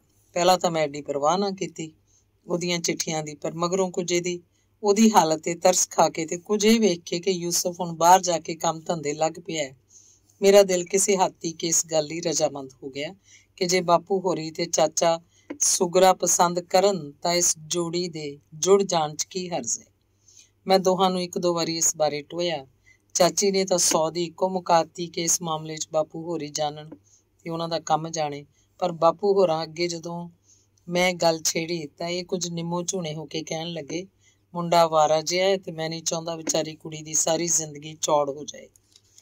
बस फिर इस बारे बापू होरां नूं कुछ आखण दी मेरी जुरत ना पई, पर उधर अपने दोस्त की हालत तो भी मैं अनजान नहीं सां, जिहड़ा हर चिट्ठी 'च इहो लिखदा सी कि जे काम सिरे ना चढ़िया ते मेरी जिंदगी खत्म समझो। ਉਹਦੀ हर चिट्ठी के जवाब च मैं इहो लिखदा सी कि यूसुफ नूं अपने आप नूं नसीम दे काबिल बना, फिर मैं तेरी इस मामले 'ਚ पूरी मदद करांगा। रब चाਹਿਆ ਤੇ ਕੰਮ हो ही जाएगा। नाले मैं ਉਹਨੂੰ ਇਹ भी सलाह ਦਿੱਤੀ कि ਉਹ टांगियां ਦੀ ਮੁਰੰਮਤ ਦੇ कारखाने 'ਚ सारा दिन लोहा कुटदा रहण नालों जे कोई सरकारी नौकरी कर लए ਤਾਂ शायद किसी दिन चंगे अहुदे ते अप्पड़ जाए। सो मेरे आखे ला के ਉਹ पुलिस ਵਿੱਚ नौकर हो गया, पर कम वक्त ਨੂੰ खबरे की अकल ਦੀ मार वग गई जो किसी जनानी ਦੇ फंदे। बोलदा बोलदा बूटे शाह रुक गया। अपने प्यो ते दूजे बजुर्गों के सामने शायद वो अपनी जबान उत्ते कोई सभ्यताहीन लफज लियाउणों संग गया, पर जो कुछ उन्हें दसना सी उन्होंने पहलों तो ही सारे जानते सन, जिस करके उहदे प्रसंग च कोई विघन नहीं पिया। सो अपने मजबून चो थोड़ा जिहा घापा रहन दे के उन्हें दसना शुरू किया। यूसुफ दी उस करतूत ने मेरे दिल नूं बड़ा सदमा पहुंचाया। मैनूं उह तों सख्त नफरत हो गई, पर की दसां ਤੁਹਾਨੂੰ ਐਤਕੀ जद पिंड आके उन्हें मैनू रो रो के अपना हाल सुनाया, सच जानना मेरी अखां भर आईयां। असल च उन्हें शहर च झक जिहड़ी मारी सी मेरी गलती करके। मैं उन्होंने लिख बैठा सा कि बापू होणी ये गल मनदे नहीं, सो तैनू नसीम दी उम्मीद छड़ देनी चाहिदी है। बस इसे ना उम्मीदी ने वो तो जो कराया सो कराया। ये सारियां गल्लां परसों मैनू उहदी ज़बानी पता लगियां। सच जानना तुसीं सारे इस वेले मेरे बापू दी थां जे। यूसुफ ने जब परसों मैनू अपना हाल सुनाया तो सुन के मेरियां डाडां निकल गईयां। मेरा ख्याल सी ऐतकी फिर नसीम बारे कुछ आखेगा। उन्हें आख्या भी, पर ऐसे रंग च के सुन के मैं भी रो पिया। ਆਖਣ ਲੱਗਾ, ਭਰਾ ਬੂਟਿਆ, ਹੁਣ ਮੈਨੂੰ ਯਕੀਨ ਹੋ ਗਿਆ ਕਿ ਮੈਂ ਕਿਆਮਤ ਤੱਕ ਵੀ ਨਸੀਮ ਦੇ ਲਾਇਕ ਆਪਣੇ ਆਪ ਨੂੰ ਨਹੀਂ ਬਣਾ ਸਕਦਾ।